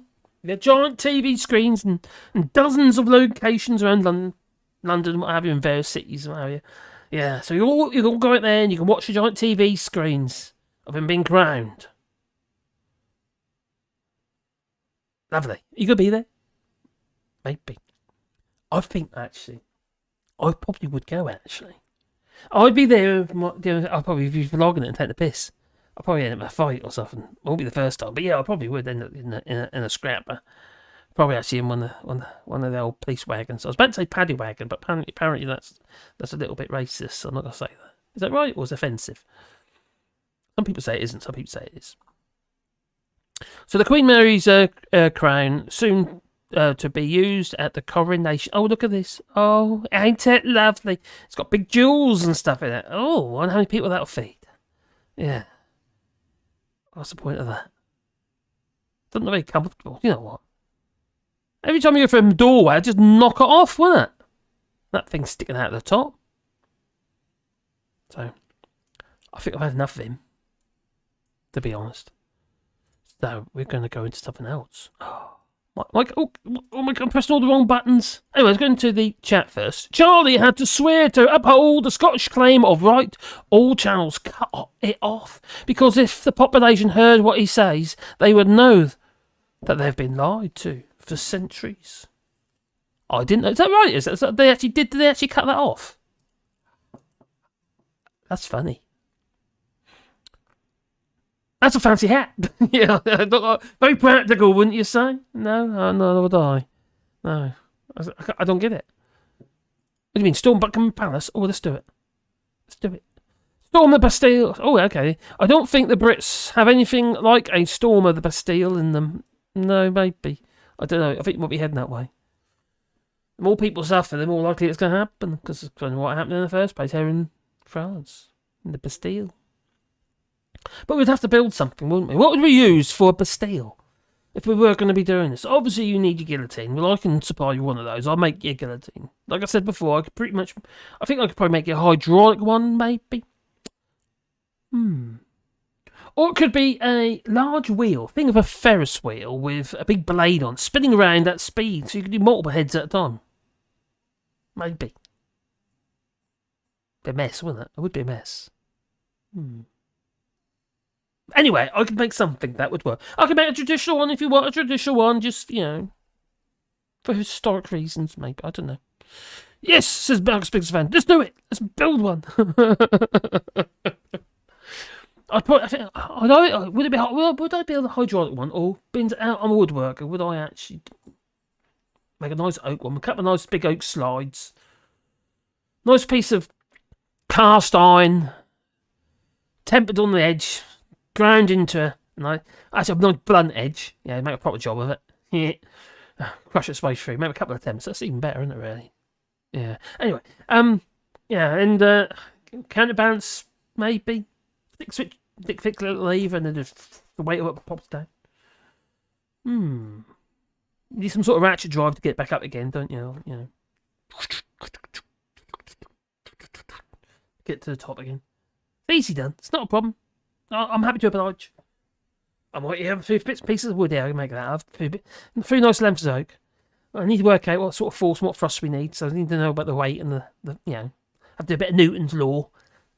Yeah. Stop looking at me like that, Wally. You keep looking at me for more treats, don't you? You are a lovely boy, I must say. How can I resist you? There you are.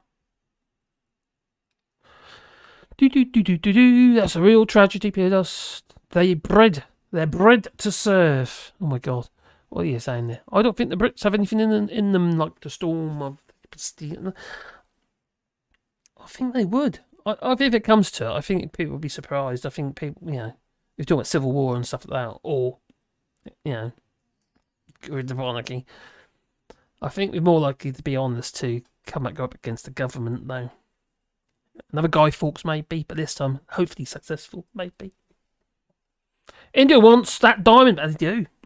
Oh, the one in the crown, yes, they do. Yeah. And see, do you mean the storm? We could do it. Let's all do it. I'll even come to the United Kingdom if we can storm it. No? Safety in numbers, That's a real tragedy. They were bred to serve. See, they are. People are, unfortunately. We allow it to happen. See, if I said, indeed, I do, number 3, but I do not condone violence. Well, not always. Yeah. It don't have to be violent, does it? You can do it very cleanly and swiftly and what have you. You just got restricted. It doesn't have to be violent. No. And besides, some of the Tories were, they're calling on chopping off their heads. Not the monarchy, no, criminals and stuff, weren't they? They want to bring it back. Such as Lee Anderson, Sue Ellen Braverman, Priti Patel. They all want to bring up, I don't know if it'll be public hangings, but, Lovely. Not. There's a company here called Paddy Wagon Tours, and it does coach trips, and they have adverts on YouTube. Oh, really? Whereabouts are you, Casper? Are you in Ireland? Because I mentioned that in a video once. Whoa, a long time ago. There's at least a year ago. It must be at least a year ago. about, and I didn't know. I understand the conversations to be up John's, but I wouldn't think straight, to be honest. But I can't remember what the video was, but the video was about something to do with Northern Ireland or something like that. I was doing a video about. And I got a bit of grief in the comments about it. Oh, I didn't know. I do apologise. Oh, dear me. Oh, 55 challenger tank. Casper Northerners. Hi, P Dollars, Falik, and Chat Your Rat, Lefty Boater, and Joey May Ross, and Madbank 33. Sorry, I haven't been about much. My grandma. Oh, sorry to hear that, my friend. Sorry about that, Casper. It's not nice. It's not nice when somebody that you love leaves you. No. I'm slightly annoyed now, says Duke. Oh, you're always annoyed. My game crashed. Wait, what game are you playing? Well, it was until it crashed. Not their. Oh, yes, good point, number 3. Yeah, not their heads. They don't want their heads chopped off. No. I do what they want. They're settled up on the beaches of Calais, weren't they? Because they're legals, you see. Yeah. Apparently, that's what they say. They're not, obviously, but as far as they're concerned. Oh, what we need some sort of excuse, like we need to break the cycle of these criminal gangs. We need a proper deterrent. We'll set up this guillotine on the beach of Dover, just below the cliffs and what have you, and that'd be quite good there, you see, because you could attach it to the side of the cliff, so if it's a bit windy, they won't fall over. We need a proper deterrent. That's what Sue Ellen would say. After she realises that the Rwanda flight that's going to be on the front cover of the Telegraph is not going to be very effective. Well, because they'll still come. But they will. What choice they got, really? You could argue, oh, got to stay in the first country they come to. Stay in France, do they? No, not they've got family in the UK. And we're told them how great it is. We've lied. No wonder they keep coming. Oh, yeah, it's a free ride, it is. You get this, you get that, they'll get your house. Tell them a load of lies. And then wonder why you got all these people coming. You're painting this pretty picture, aren't you? That's what's happened. Oh, things flipping mad. I think we've gone bonkers. I really do. So yeah, everyone's going to have to pay allegiance to our king. Oh, okay. Not my king. No, scrap the monarchy. They call it national conservatism, not the monarchy. No, but it's quite frankly, it's becoming rather divisive. Or divisive. Oh, I can't even say it now. Far right movement. A divisive. What? I can't say it. Divisive far right movement. But the Tories, they're embracing it. But why? But they are. They love it. Yeah. They think it's going to keep them in power, but I don't think so. No, not now. I think people have woke up. Well, high-ranking government members hope to make political capital out of their own failures. And maybe Labour should really say, let's reject all this. We don't want all this cynicism. No.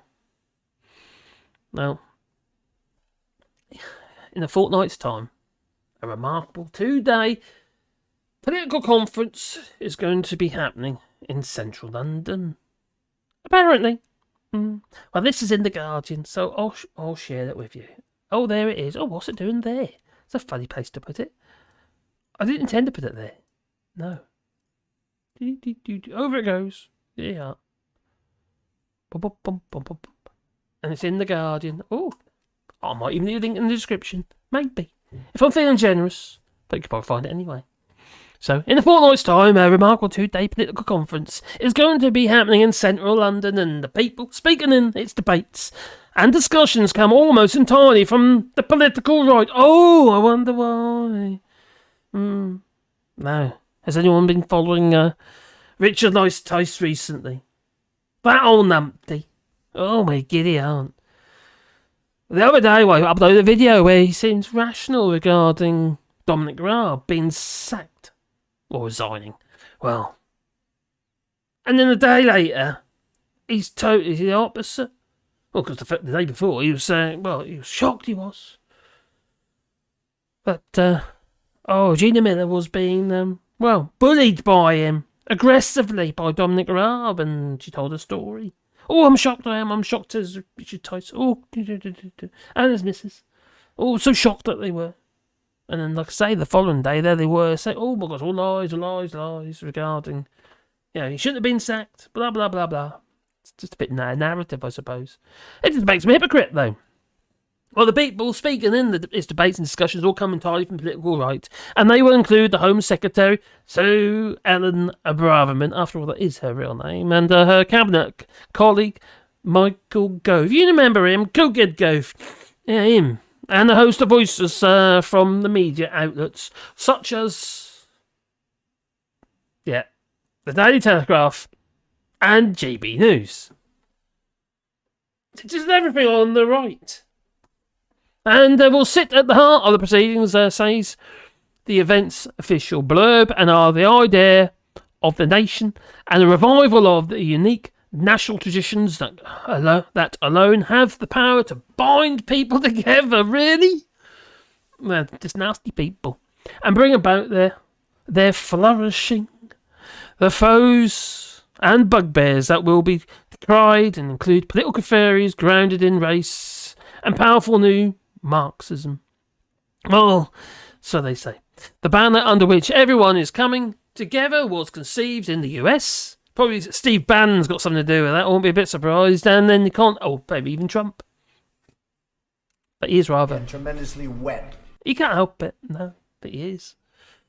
Well, conceived in the US. And, or should I say ass? Conceived in the ass. And in the context of a recent European history may have a somewhat unsettling ring. But there it is. The people who will be addressing the audiences are at the Emmanuel Centre in Westminster between the 15th and the 17th of May are simply happy to endorse the theory and practice of national conservatism. We need to push away from this, we really do. Imagine that, if you want to do like Guy Fawkes, that'd be a lot easier there, wouldn't it? Yeah. I can't imagine security is going to be the same. Anyway, I'll get done for inciting violence in a minute. Oh dear. Well, the international initiative is it's organised at shorthand as a national con, or NatCon, which has branches in the US, UK, Hungary, and the Netherlands, and staged its first London gathering 4 years ago, and it is an offshoot of the Edmund Burke Foundation, and it's an American think tank, just like Liz Truss, who got beaten by this. Well, she's been doing a lot of how to put it, been on the old campaign trail, really, isn't she? Talking that certain think tanks, I can't remember the name of it now, but yeah, she was earning shitloads of money. Look on the bright side.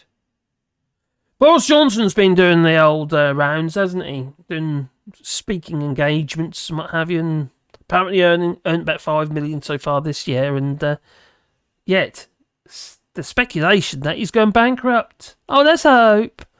Yeah, he is a rather, Kipper. But that's what happens when you get rid of... I vote to stay in the single market. I'm in favour of the single market. I want us to be able to trade freely with our European friends and partners. Do you? How'd that work out? Well, in June last year, its Prime Movers published a stark statement of values, seemingly designed to decisively turn the page on the economic liberalisation propagated by the mainstream parties of the right since the 1980s, and developed the kind of chaotic populism associated with figures such as one of the wettest we've ever seen from the standpoint of water. Yeah. Says Donald Trump and Alexander Boris the Pfeffelplonker Johnson into something much more moralistic and highly organised and codified. Now, national conservatism. They say that is a movement that wants a world of independent nations, societies centred in the traditional family, built around a lifelong bond between man and woman, and therefore spurning ever more radical forms of a sexual licence and experimentation. What? and a big official role for Christianity, which should be honoured by the state and other institutions, both public and private. For me personally, as an atheist, I quite frankly wish we push away from religion altogether, to be honest. I think it's fine when it's used to do good, but the problem is it's used as an excuse to do bad. It also has a deeply defensive view of what constitutes national communities and how to sustain them, which leads on to one of the new credo's defining features. Its main advocates say that they reject racism. That's what they say. Even Paul Golding is going on, oh, those bigots on the left, the racists on the left. What? Okay. Doesn't make any sense. Just trying to justify his own existence. Paul Golding from the British, was it National Front? British First Party, yeah. But they also claim that modern immigration has become a source of weakness and instability. And that, it's only become instability because there's people like you that exist. Yeah, and that the countries, not you, as in, like right-wing nutjobs, yeah. A source of weakness and instability, and that countries may need to go as far as imposing complete moratoriums. Oh no. Well, I'm sure Hungary might like that. Oban. He'd be happy with that, wouldn't he? Oh, there was, oh my God, Giorgia Meloni and Richie Sunak meeting up, shaking hands, having a little cuddle, maybe a little bit, maybe, I don't know. Oh, or whatever, I don't know. But they were. Yeah, right-wing, hard right-wing Prime Minister and Richie Sunak. Well, not doing too well, are they, in Italy? Unfortunately, they've been blocking migrants in boats being able to land. Didn't do many favours in Germany and France, for instance, who were going to be accepting migrants from Italy, but when they stopped that boat from landing, those people were dying on that boat. They said, they bugger you, they said. You can go it alone. So that deal got scuppered. So, anyone know what scuppered means then? Go on.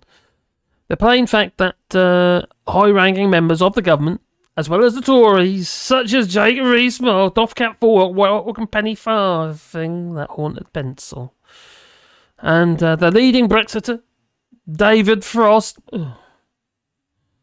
Is he really? And more than happy to be associated with all this might seem concerning.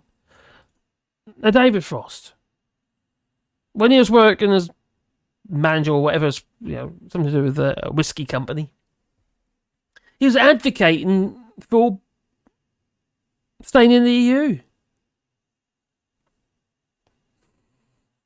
Didn't last long, did it?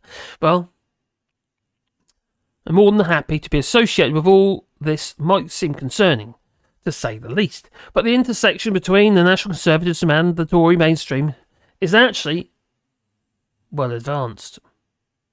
Oh, look, talk about Oban. There he is. Horrid little man. Nasty piece of work. Viktor Orban. Yeah, and there's a possibility. He's starting to get support again regarding Hungary coming out of the EU. It won't happen overnight, obviously. It'll take a long time, but if it happens. If it is, it'll be a close vote. So if you understand it is as a mixture of authoritarianism, and nostalgia, and an insistence that immigration somehow threatens to corrode countries. And then we've got global warming, so we're going to have climate crisis migrants as well. And I'm sure these people would love to be able to stay in their own countries if they could. But they can't. They got water, they haven't got. Daddy Blaze, your video's just come up my stream. On my video got the side there. It's better turn it off. It'll come up through the stream. Yeah, it's gone. So, yeah, I was just nostalgia and insistence that immigration somehow threatens to corrode countries. The very idea of themselves, two things become instantly clear. It's a long history as an enduring facet of the Tories and collective soul, and its recent spectacular revival, triggered by our exit from the European Union, supported by networks and influences in both the old and the new media, and now centred on Braverman's Home Office in the as a British context. You might think of the NatCon as the spirit of the old Tory guru, Enoch Powell, revived and updated for the age of Brexit and Twitter, and now running rampant that it is. Well, if Twitter doesn't abide by the online safety bill that could be coming into force at some point in the future, well, Twitter might struggle somewhat. And also, Twitter's going to be struggling in the EU because they're currently doing everything that they're not supposed to. And they're toughening up on it. They've already warned Elon Musk. Yeah, I reckon it might have been the EU's fault, that his little toy rocket blew up. Yeah. Anyway, where are we? Let's have a look at the chat. Reduce the number of refugees. The UK needs to stop selling arms. Valid point. Saudi. And are being used in wars, increase foreign aid to improve living conditions in poorer countries. And nobody they cut it. The thing is about foreign aid is it's all about percentages, isn't it, for foreign aid? And if your GDP's gone down, you're giving less money anyway. So now they're giving even less because obviously you knocked the foreign aid budget down, the percentage to foreign aid. So, it's shrunk already and it's shrunk again. So increase foreign aid to improve living conditions in poor countries. Water would be a start. There's pretty much water everywhere. The only thing is, it's deep. Really, really deep. If there's, the keys with his little, do a bit of dowsing. Look for the water, that's what you need. I don't know how deep that goes, but there's people here in France, and they do it as, they believe in it here. I don't much dealings with it, to be honest. But the French, they have a well put in or something like that. They get the dowser in. Not a Bowser, a dowser. Get the dowser in to do a bit of dowsing to find, it's down there, so many feet deep, or whatever. In this case, it'll be metric, obviously. Well, to reduce the number of refugees, the UK needs to stop selling arms. And obviously, that is a fact. It's not just the United Kingdom, but here in France as well. France is a massive exporter of military equipment. Massive. And what if I think I mentioned in the previous live stream? What if at some point in the future, let's hope that the war in Ukraine it ends and Ukraine is their quids in, so to speak, or quids in, not quids. That's the wrong phrase. Anyway, they win and they get their country back. That sounds a bit like Donald Trump, doesn't it? Make Ukraine great again. Well, the thing is, now I forgot my point of view. Oh, what was I saying? I forgot what I was going to say now. Oh, God, I'm losing my mind. I am. Anyway, let's go back to the chat. It will create more refugees when the islands and coasts get lost to rising sea levels. Now, where I'm from, in Norfolk's quite reasonably flat until you're on the push bike and you realise it's quite hilly. But anyway, Norfolk is reasonably flat. And you've got Great Yarmouth. You know what Great Yarmouth all the Brexiters are? Great Yarmouth. And obviously a lot of refugees, actually, as well, migrants. And you've got the Achill Strait, which is pretty much, you've got the Achill Strait between Achill and go up towards Great Yarmouth. And either side of the Achill Strait is pretty much, there's a lot of farmland, but also it gets very waterlogged there as well. And if we can't defend our coastline, and as you might have heard, we've been losing big chunks of our coastline in east of East Anglia on the east coast, not far from Yarmouth, Haysborough, and places like that. And big, the cliffs keep collapsing, and people's holiday cottages and houses and what have you just fall into, they end up on the beach. You might not know this, Cromer, where the Cromer crabs come from and what have you. Well, that used to be 2 miles inland. It didn't used to be on the coast. No. And now obviously, being Cromer now, there's massive sea defences, all concrete sea defences all the way along there. But all it does is push the problem further down the coastline. And high sea levels and what have you. And if, for instance, basically Norfolk could be lost. A lot of Norfolk could be lost. A lot of it's low level, low line. It could be lost to the sea, and especially up to Achill. Acre Strait, all that area there, Great Yarmouth, down to Galston and places like that. And as you come further inland, there's lots of flat land and a bit like moors and stuff. But very low, and very wet and very boggy.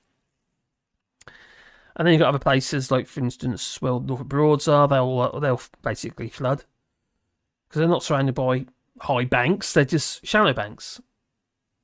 Almost like, a lot of them, apart from when obviously the boats go and what have you, a lot of them are sort of very shallow, grassed banks. Obviously depleted on the edges where the water is, but it's tidal, so that'll be a lot of that'll be lost. Massive chunks could potentially be gone in the UK, especially in the East Anglia places around the Wash and all that area there. Everyone knows the Wash, Hunstanton and Kings Lynn and all that sort of area, and it's it's a beautiful area actually. If you ever fly over there, if you get the opportunity to fly over there, it's fantastic. The birds, amazing. There's birds everywhere, And if you like peeler crabs, do some fishing, get your peeler crabs for your bait. You can go fishing for those literally by put tubes in the ground. So you stick a load of bits of drain pipe. You push them into the muddy silt, muddy sandy stuff. When the sea's out in the ground. In the muddy silty stuff at an angle, and the peeler crabs, they go in there and whatever. But when the sea goes out, they get trapped in the tubes, and you go and collect your peeler crabs. If you're fishing and what have you. If you like all that sort of stuff, poor little blighters.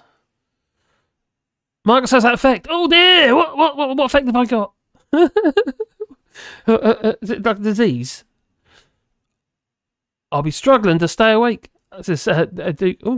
Florida will be gone. A bad thing? Question mark. Maybe, I don't know. I'm sure there's good people in Florida as well. There's nuts everywhere. There's nuts here in France as well. They're everywhere. Don't have to go far to find them these days. Maybe you'll worry Ukraine will be a great military power when they win. Maybe. Piles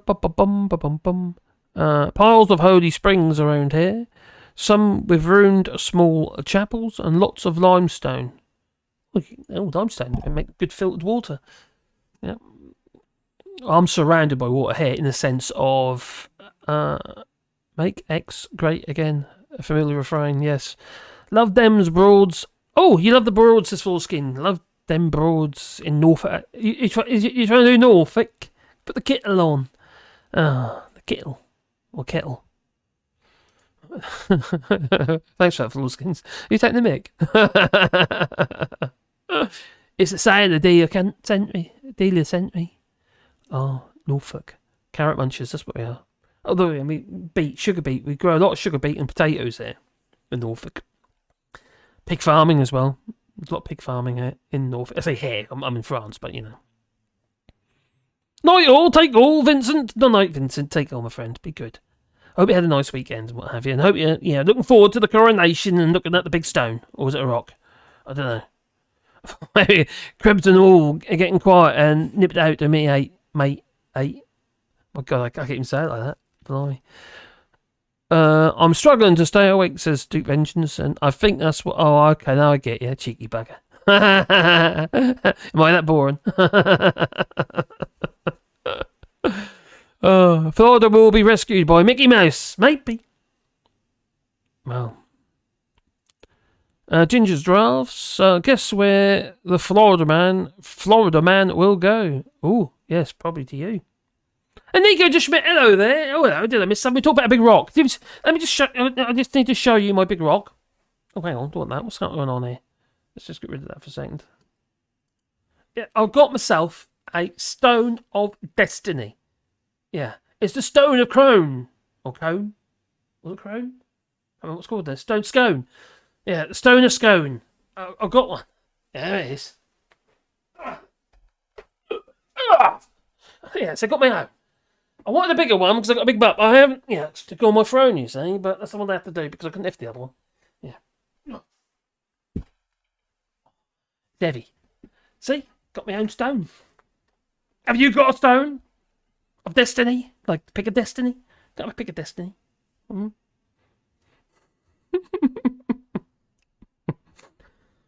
hell am I thinking? This has been a very stony stream. Yeah. How many times have I shown that stone? About 6? Well, get a bit of exercise, you know. Sitting there, flipping chair with my Union Jack on the back. Oh my goodness, that went by choice. With my butcher's apron. Essex girls are very friendly, but the Norfolk broads are better. What? I don't know about that.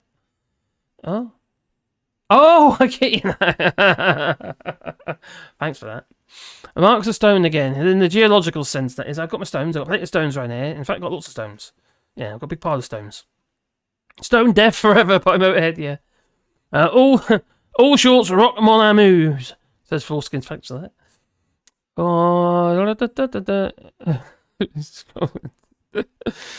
Oh.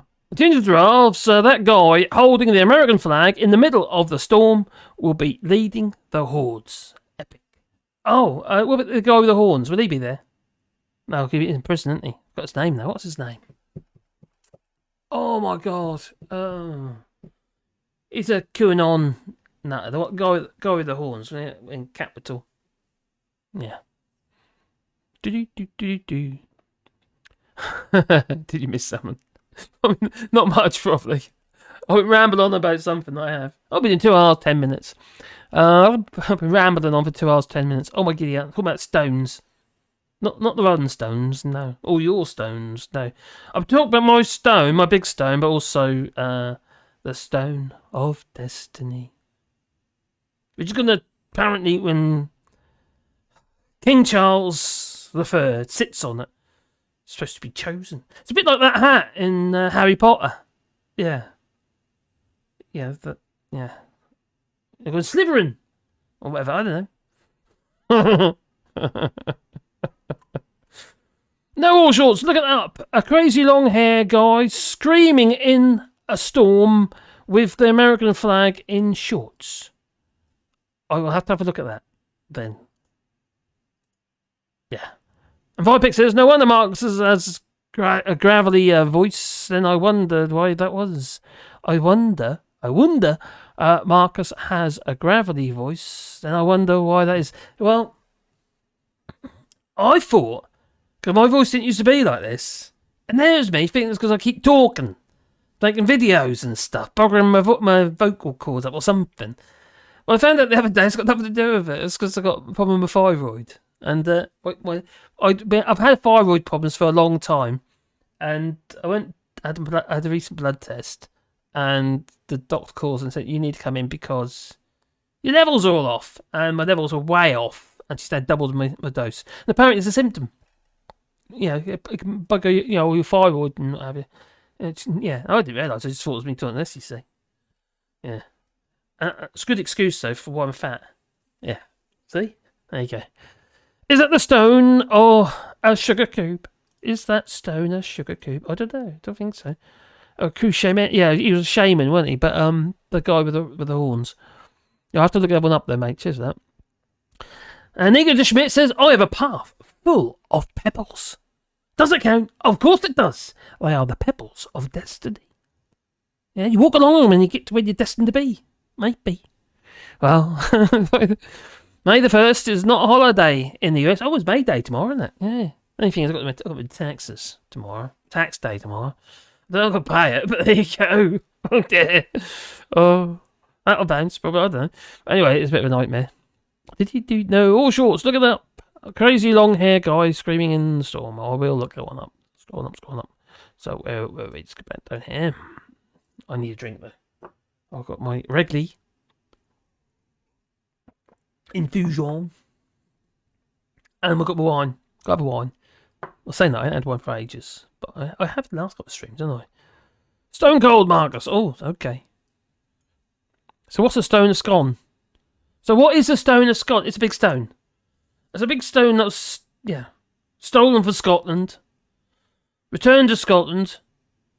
Well, actually, it was stolen again in the 1950s from Westminster. Destined back to Scotland, and then it went back to Scotland anyway. But anyway, it's a big stone. It's a big square stone that the king has to sit on. Part of the throne. Yeah. The coronations and stuff. It's just madness. The whole thing's just ridiculous. Just ceremonial crap. Yeah. if you ask me. Allshorts, I've just asked. What have you just asked? Sorry, mate, just trying to make a stone cold joke. Oh my god, no. Oh my god. We've got a comedian. Well, wait, so what's the Stone of Scone? Stone cold, Marcus. Allshorts, I've just asked. What have you just asked? Why do I remember that? Stone cold Austin. Where am I? Is it still a National Workers' Day in Portugal? I don't know, is it? Maybe it's a scone of stone. Maybe. That'd break your blinking teeth, wouldn't it? Who stole the stone? well, the English stole the scone. Oh my god. The English stole the Stone of Scone, or the Scone of Stone, or the Scone of Destiny, or the Stone of Destiny. And then some Scottish students stole it back in the 1950s. And they got it back anyway in the end. Yeah. It's bizarre. All over flipping stone. It's nuts. What's special about the stone apart from it's got a couple of iron rings in it? Is that Pernod? Big drink in the front? No, it's just Fronton. It's just wine. It's glass. Yeah. But I'm not a big drinker these days, really not. I've really cut back big time. Saves a fortune. There again, it's cheap here anyway, to be fair. Drink alcohol is is cheap. If it's cheaper than soft drinks. Soft drinks unless obviously you buy them from supermarkets, but soft drinks and if you go to a bar or something like that and you want a Coke, it's expensive, isn't it? It's bedtime, says Allshorts. Oh no, I didn't, but number 3 did. Is it bedtime? Is it bedtime? Ooh, it's 11:30 here. So I will be going in a mo. It's doing 2.25 hours so far. What finish? Where's that? Bum bum bum bum bum. Oh, I'm not there. Oh, not there. Oh, yeah. Done that one. Look at my bullet points, you see. Got to look at your bullet points, you see.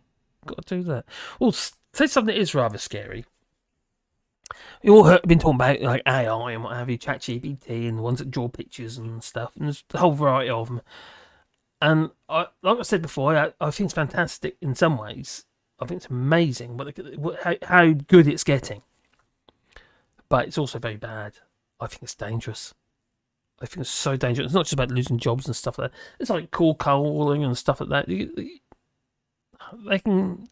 They're confidence tricksters and stuff, in lots of ways. I think it's really, really dangerous, and also propaganda and lots of stuff. No, where is it, that one? There we go. You know who this geezer is, don't you? This is David Attenborough. Okay, and he's a lovely man. He's lucky to be here because Alexander Boris Johnson decided not to wear a mask during the global, coronavirus pandemic, and sit next to David Attenborough. Yeah, luckily David Attenborough was wearing a mask, and maybe that helped a little bit. Well, he didn't get it, so it's good. Anyway, he's still here to tell the tale. Yeah, there we go. In the grand tapestry of life, artificial intelligence now weaves its intricate threads, emulating nature's own ingenuity with astonishing prowess. Im großen Geflecht des Lebens webt künstliche Intelligenz nun ihre kunstvollen Fäden und ahmt die erstaunliche Raffinesse der Natur nach. In the grand tapestry of life, artificial intelligence now weaves its intricate threads, emulating nature's own ingenuity with astonishing prowess. Im großen Geflecht des Lebens webt künstliche Intelligenz nun ihre kunstvollen Fäden und ahmt die erstaunliche Raffinesse der Natur nach. Well, if it wasn't the fact that was AI, yeah, it'd be pretty cool. But it is. It is getting scarily convincing. And even like ads and what have you can be, advertising campaigns can be produced, videos completely from AI. Obviously, they're getting the data from somewhere. But I do have a bit of a theory with it, is that there's data sets and what have you, because what this lot of stuff's based on. In this case, cloning voice, cloned his voice, and it's a bit of a worry. But I can see it becoming AI, especially ChatGPT, becoming lame. Because if we stop producing stuff, creative stuff, and stop thinking for ourselves and allowing AI to do it for us, Where's it going to get its data sets from? It's going to get its data sets, unless it becomes sentient, well, they are buggered, aren't we? It'll be like Terminator, will be done for. And it's just, I just, so quickly now, so rapidly, this AI is improving the standard, the quality, and it's been fine-tuned, isn't it, big time? And to produce something like that, because that's not, it was a clone of his voice. David Attenborough didn't say that, and he said it in German as well. Oh, he's a clever man, isn't he? Yeah, but fortunately, it's this AI. But where this could be very good is things like doing translations and stuff like that of various stuff. So it could be useful, but it's going to be used for the wrong reasons. Propaganda for a start, political propaganda. Very worrying. Look up Mid-Journey. Oh. Mid-Journey.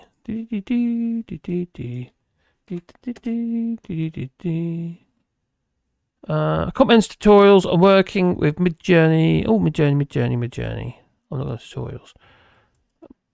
AI. The only limitation is your imagination. The program is available to everyone and does not require payment. And I have seen this before actually, briefly. The fastest algorithm is just a couple of seconds, and the image is ready. Yeah, a bit like, it's amazing, isn't it? But where do they get this data from? Because there's court cases going through at the moment, isn't there? Where there's they're saying that their work has been plagiarised. It's obviously not just like copy and paste. You know what I mean? It's something like that. But they've got this. They've got the data from somewhere to be able to create this stuff. So there has to be elements of something in it, surely. So it's clever stuff. I'm going to have a look. I might play about that. I'll keep that up. I might play about that later. So where are we? I'm back onto that one. So I find it quite.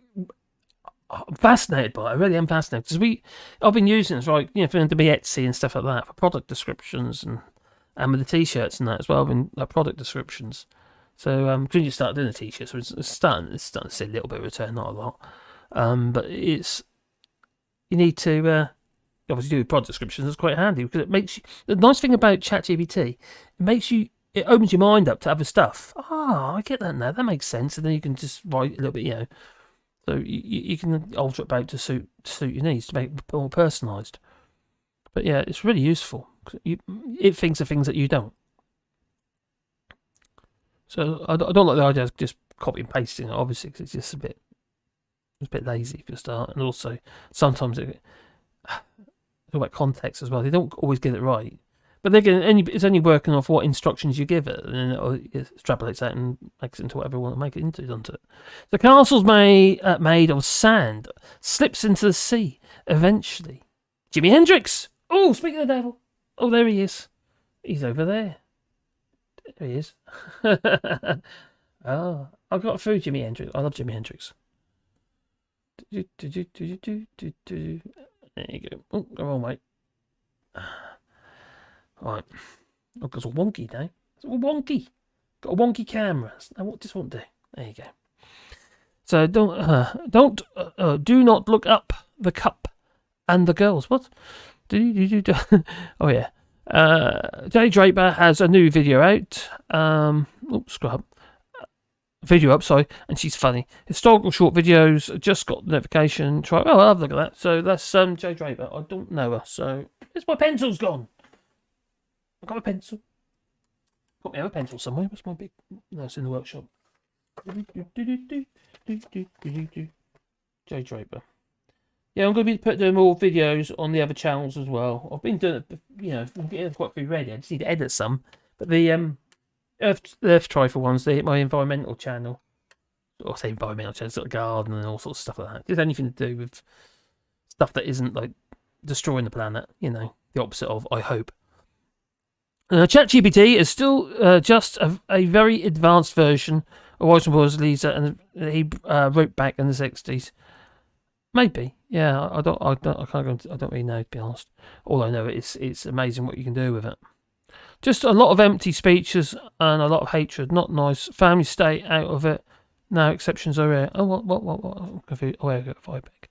Oh, yeah, 5pick says, Joe Romero asks, yes, the CDU used to always be front and centre on these events. We used to attend, and we started going back to picnics with our colleagues and their families. My experience was different, to say the most, but not to bother me. Anybody got along and not problem. Well, I suppose okay. It's a conversation. Where was I? I'll be writing a major blog piece. Number 3, your blog. You did send me that. What was the link to your blog, mate? You did send it to me before. I haven't seen it for a while. Do you know what a blog? I imagine it's on our Twitter conversations of the past. Too late for me. Go up, Marcus. What? Go up what? Earth Trifle, that's it, yeah. I think have I done that? No, not that one. I'll probably find it for you. There we go. I've got a web page as well, but we don't really do much on there, to be fair. Got the t-shirts on there. Surf Rifle. Oh, we've done it already. Cheers, Mad Monk. Check it out. Yeah, it's just basically jabbering. Just fairly shortish videos. So anyway, I'm going to be making a move as well in a moment. I want to thank everybody for coming. It's really appreciated, this. And I hope you're all very excited about your rock. Oh, sorry, your Stone of Destiny. I mean, your Stone of Scone, whatever you call it, of Destiny. Scone of Destiny. I don't know, whatever it is. It's a rock. That's a bit part of a chair. Yeah, the shades. That's all it is. Cheese in a slice. An unaffordable now. Yeah. Yeah, cheese is... Everything's getting expensive, isn't it? It's tough and tough enough. You just go to the supermarket now, you can't get out of that big place without spending a big fortune. It's only me and the missus, and we do grow a hell of a lot of stuff ourselves. So, but my son, who doesn't, because he doesn't have time, he works like crazy, and here in France, and it's just the cost of food is just gone through the roof. With a family, man, it gets tough. It's just expensive. Yeah, Earth Trifle. I don't know. That's some funny names. I come up with some shit. Don't I? But yeah, it's I have to admit, I really enjoy doing that sort of stuff because it's things I kind of know about anyway, so it's easier for me. Don't have to do quite so much research, and it's a bit more positive. If a management AI is ever built, it will be able to call upon more specialist modules as required. Also worked with concepts and linking them via common aspects. Oh, that's interesting. Yes, you used in front and center. Anyway, I am waffling now. And there we go. Don't get tasered. Berlusconi. Oh no, don't do that. Berlusconi. Well, I am going to go to bed. I think I might need to at some point. But what shall I leave you with? Oh dear. I wasn't very prepared today because I've been to this party, kids party, yeah. Kids party. And that was actually alright, actually, to be fair. Not that one. Not that one. We got that. Yeah, not that one. Yeah. Yeah, okay, then we take them off. Sorry. Yeah. Okay, can I take off the meat and leave me the bread? No, everything will be confiscated. Welcome to the Brexit, sir. I'm sorry. Oh my.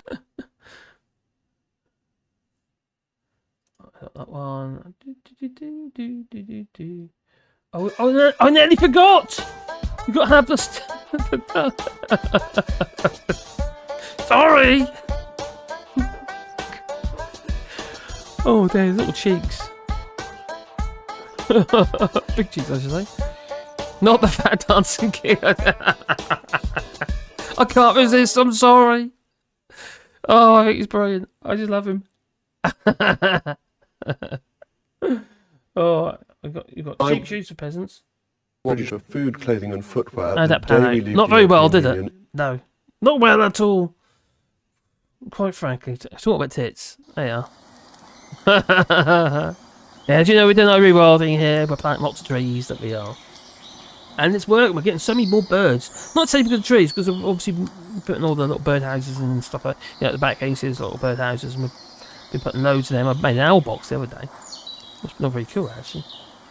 I was going to put that on my... Yeah, I was going to put that online, actually. Have I shown anyone that owl box yet? It's all finished, it's all done. It looks really cool. Oh my god, not this dump. No, I don't want him. Got a woodpecker. Yeah, I've got woodpeckers. Yeah. What else we got here? Oh, I don't want him. Do you know what I'm going to do?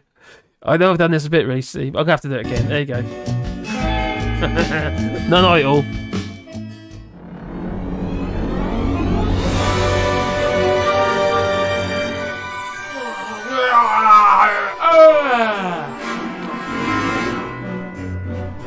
Huh? Where are you?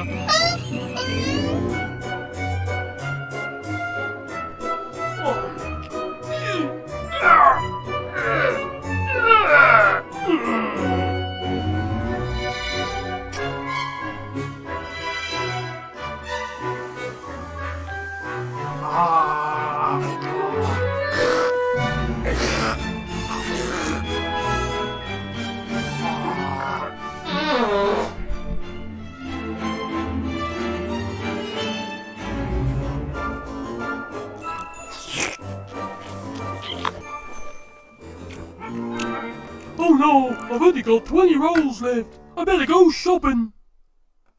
Okay. Well, I understand there's an issue with supply. That's right. If there Well, was enough it's this for one. You know, you can use a scarf. A scarf is everybody. A lot of people have scarves, and you can use a scarf. Scarf would be very good.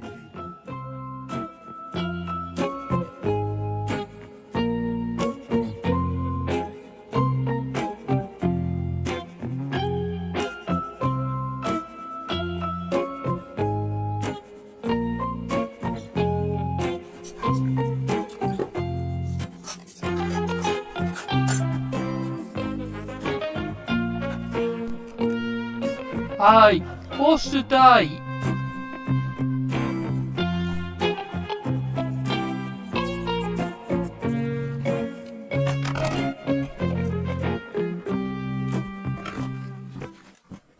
Fuck! Ah, fuck! Yay, road trip!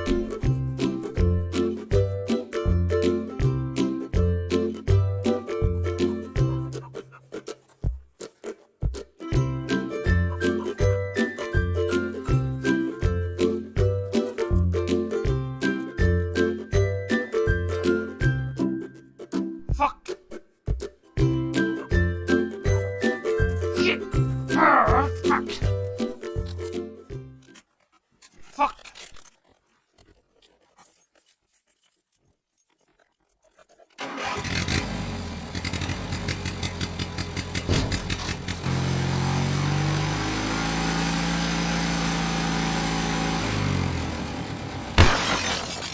Fuck!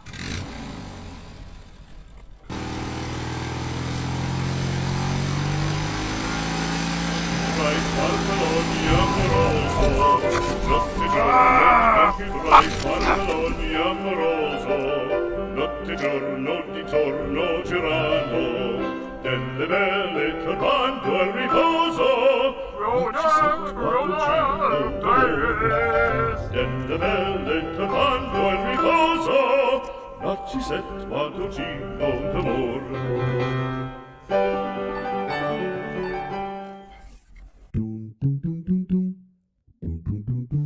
Veuillez raccrocher le pistolet. Dirty! Veuillez raccrocher le pistolet.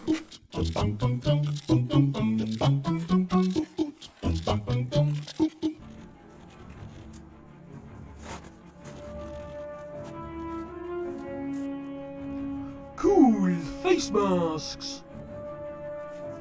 Oh, even better. Compact.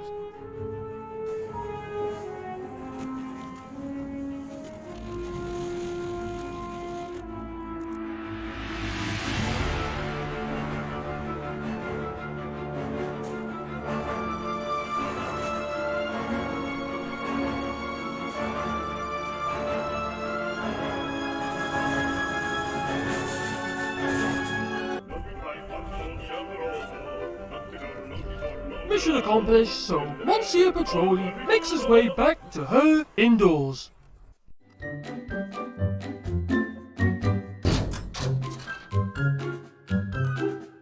Shit! Hi, honey, I'm home. Petroli! Petroli! Have you done your chores yet? Oh, that's not fair. Do I have to? Yes, get on with it.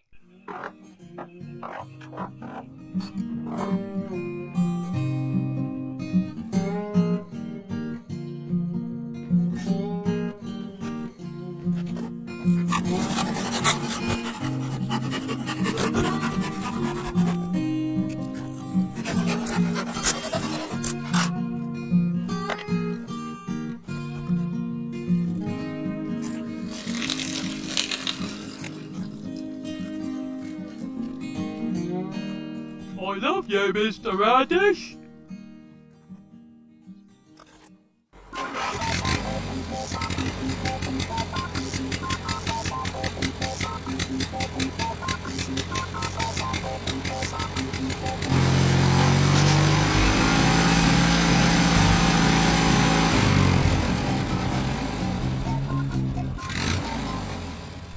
As the day draws to an end, Monsieur Petroli expresses his freedom literally.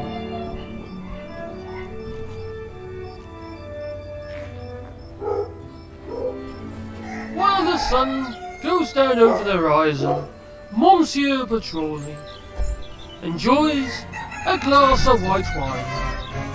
Or so he thought.